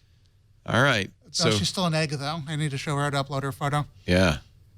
I want to know what this was. I went to the new Apple store. We went to a Beyonce concert. Oh, that's Beyonce. I should have known. Yeah. You learn so much about your friends following him on Instagram. Harry McCracken is so much cooler than me. Are you really into Beyonce? Come to that realization. Yeah. I'm glad I went once. It was, actually, from a technological standpoint, it was really interesting. You know what's changed concerts is these incredible screens they have. The projection. The screen that's like unbelievably tall. Because they don't have to build sets anymore. They can make it look like anything. Right. It's really remarkable. Yeah, from a technology standpoint, it was fascinating. I agree. I'd love to know more about these this screen technology they use at concerts these days because it's very good. It's vivid. And every seat in the house was pretty good. Yeah. Right. You can't have a bad seat because you're looking at this giant screen. And then, of course, there's a lot of theater going on as well with the dancers and the performers. It really stage snaked out into the audience. Yeah, these concerts have really become quite interesting, I think. The big tours. We thank you for being here. We do the show every Sunday afternoon, 3 p.m. Pacific, 6 p.m. Eastern Time, 2200 UTC. Love it if you can watch us live and be in our chat room at irc.twit.tv. If you could be in the studio, even better. Just email tickets@twit.tv. We'll put a chair out for you. You're going to want to do it soon because we're going to be moving out of the brick house in about 3 months, I think, at this point, at this stage. Construction has already begun on our new studio down the road a piece. We're very excited about it. If you watch at home, it won't look so very different. We're going to take our sets with us. But the experience in studio will be somewhat different, I think. So come here now while you can. Oh, Michael O'Donnell, our staff photographer at this point, he's that on his Twitter? Oh, yeah, man. twitter.com/photo. Before the show, we were talking about the fact that my daughter, I had to close all the windows that she'd used to write up the wedding vows for her best friend and her best friend's kitten. And so here they are, the kitten wedding vows. I look like Grumpy Cat. I don't know. You're marrying Grumpy Cat. I look hot. You look fantastic. Wow, but what the hell's going on with Grumpy Cat? I think you're mad that my ears are pointing in the wrong direction. That whole ear and nose and whiskers thing is working for me. Are you doing that on your phone, Michael? That was incredible. What app are you using? Perfect 365. That's pretty cool. Dang. So if you want to be in the studio and take pictures of us, you can do that too. Wow. Email tickets@twit.tv. Now, of course, we make on-demand audio and video of all of our shows available at the website, twit.tv, or wherever you subscribe to podcasts. And, of course, the Twit apps that are everywhere on every platform, thanks to our fabulous third-party developers. Here's the website. Thank you all for being here. We'll see you next time. Another Twit is in the can. Woo! Go Warriors! Go Sharks! Let's go home! Doing the Twit. All right. Doing the Twit, baby. Doing the Twit. All right. Oh, I just think life is a ball. I've been going to so many parties lately that I haven't really done you justice, honey. But I'm thinking of you all the time.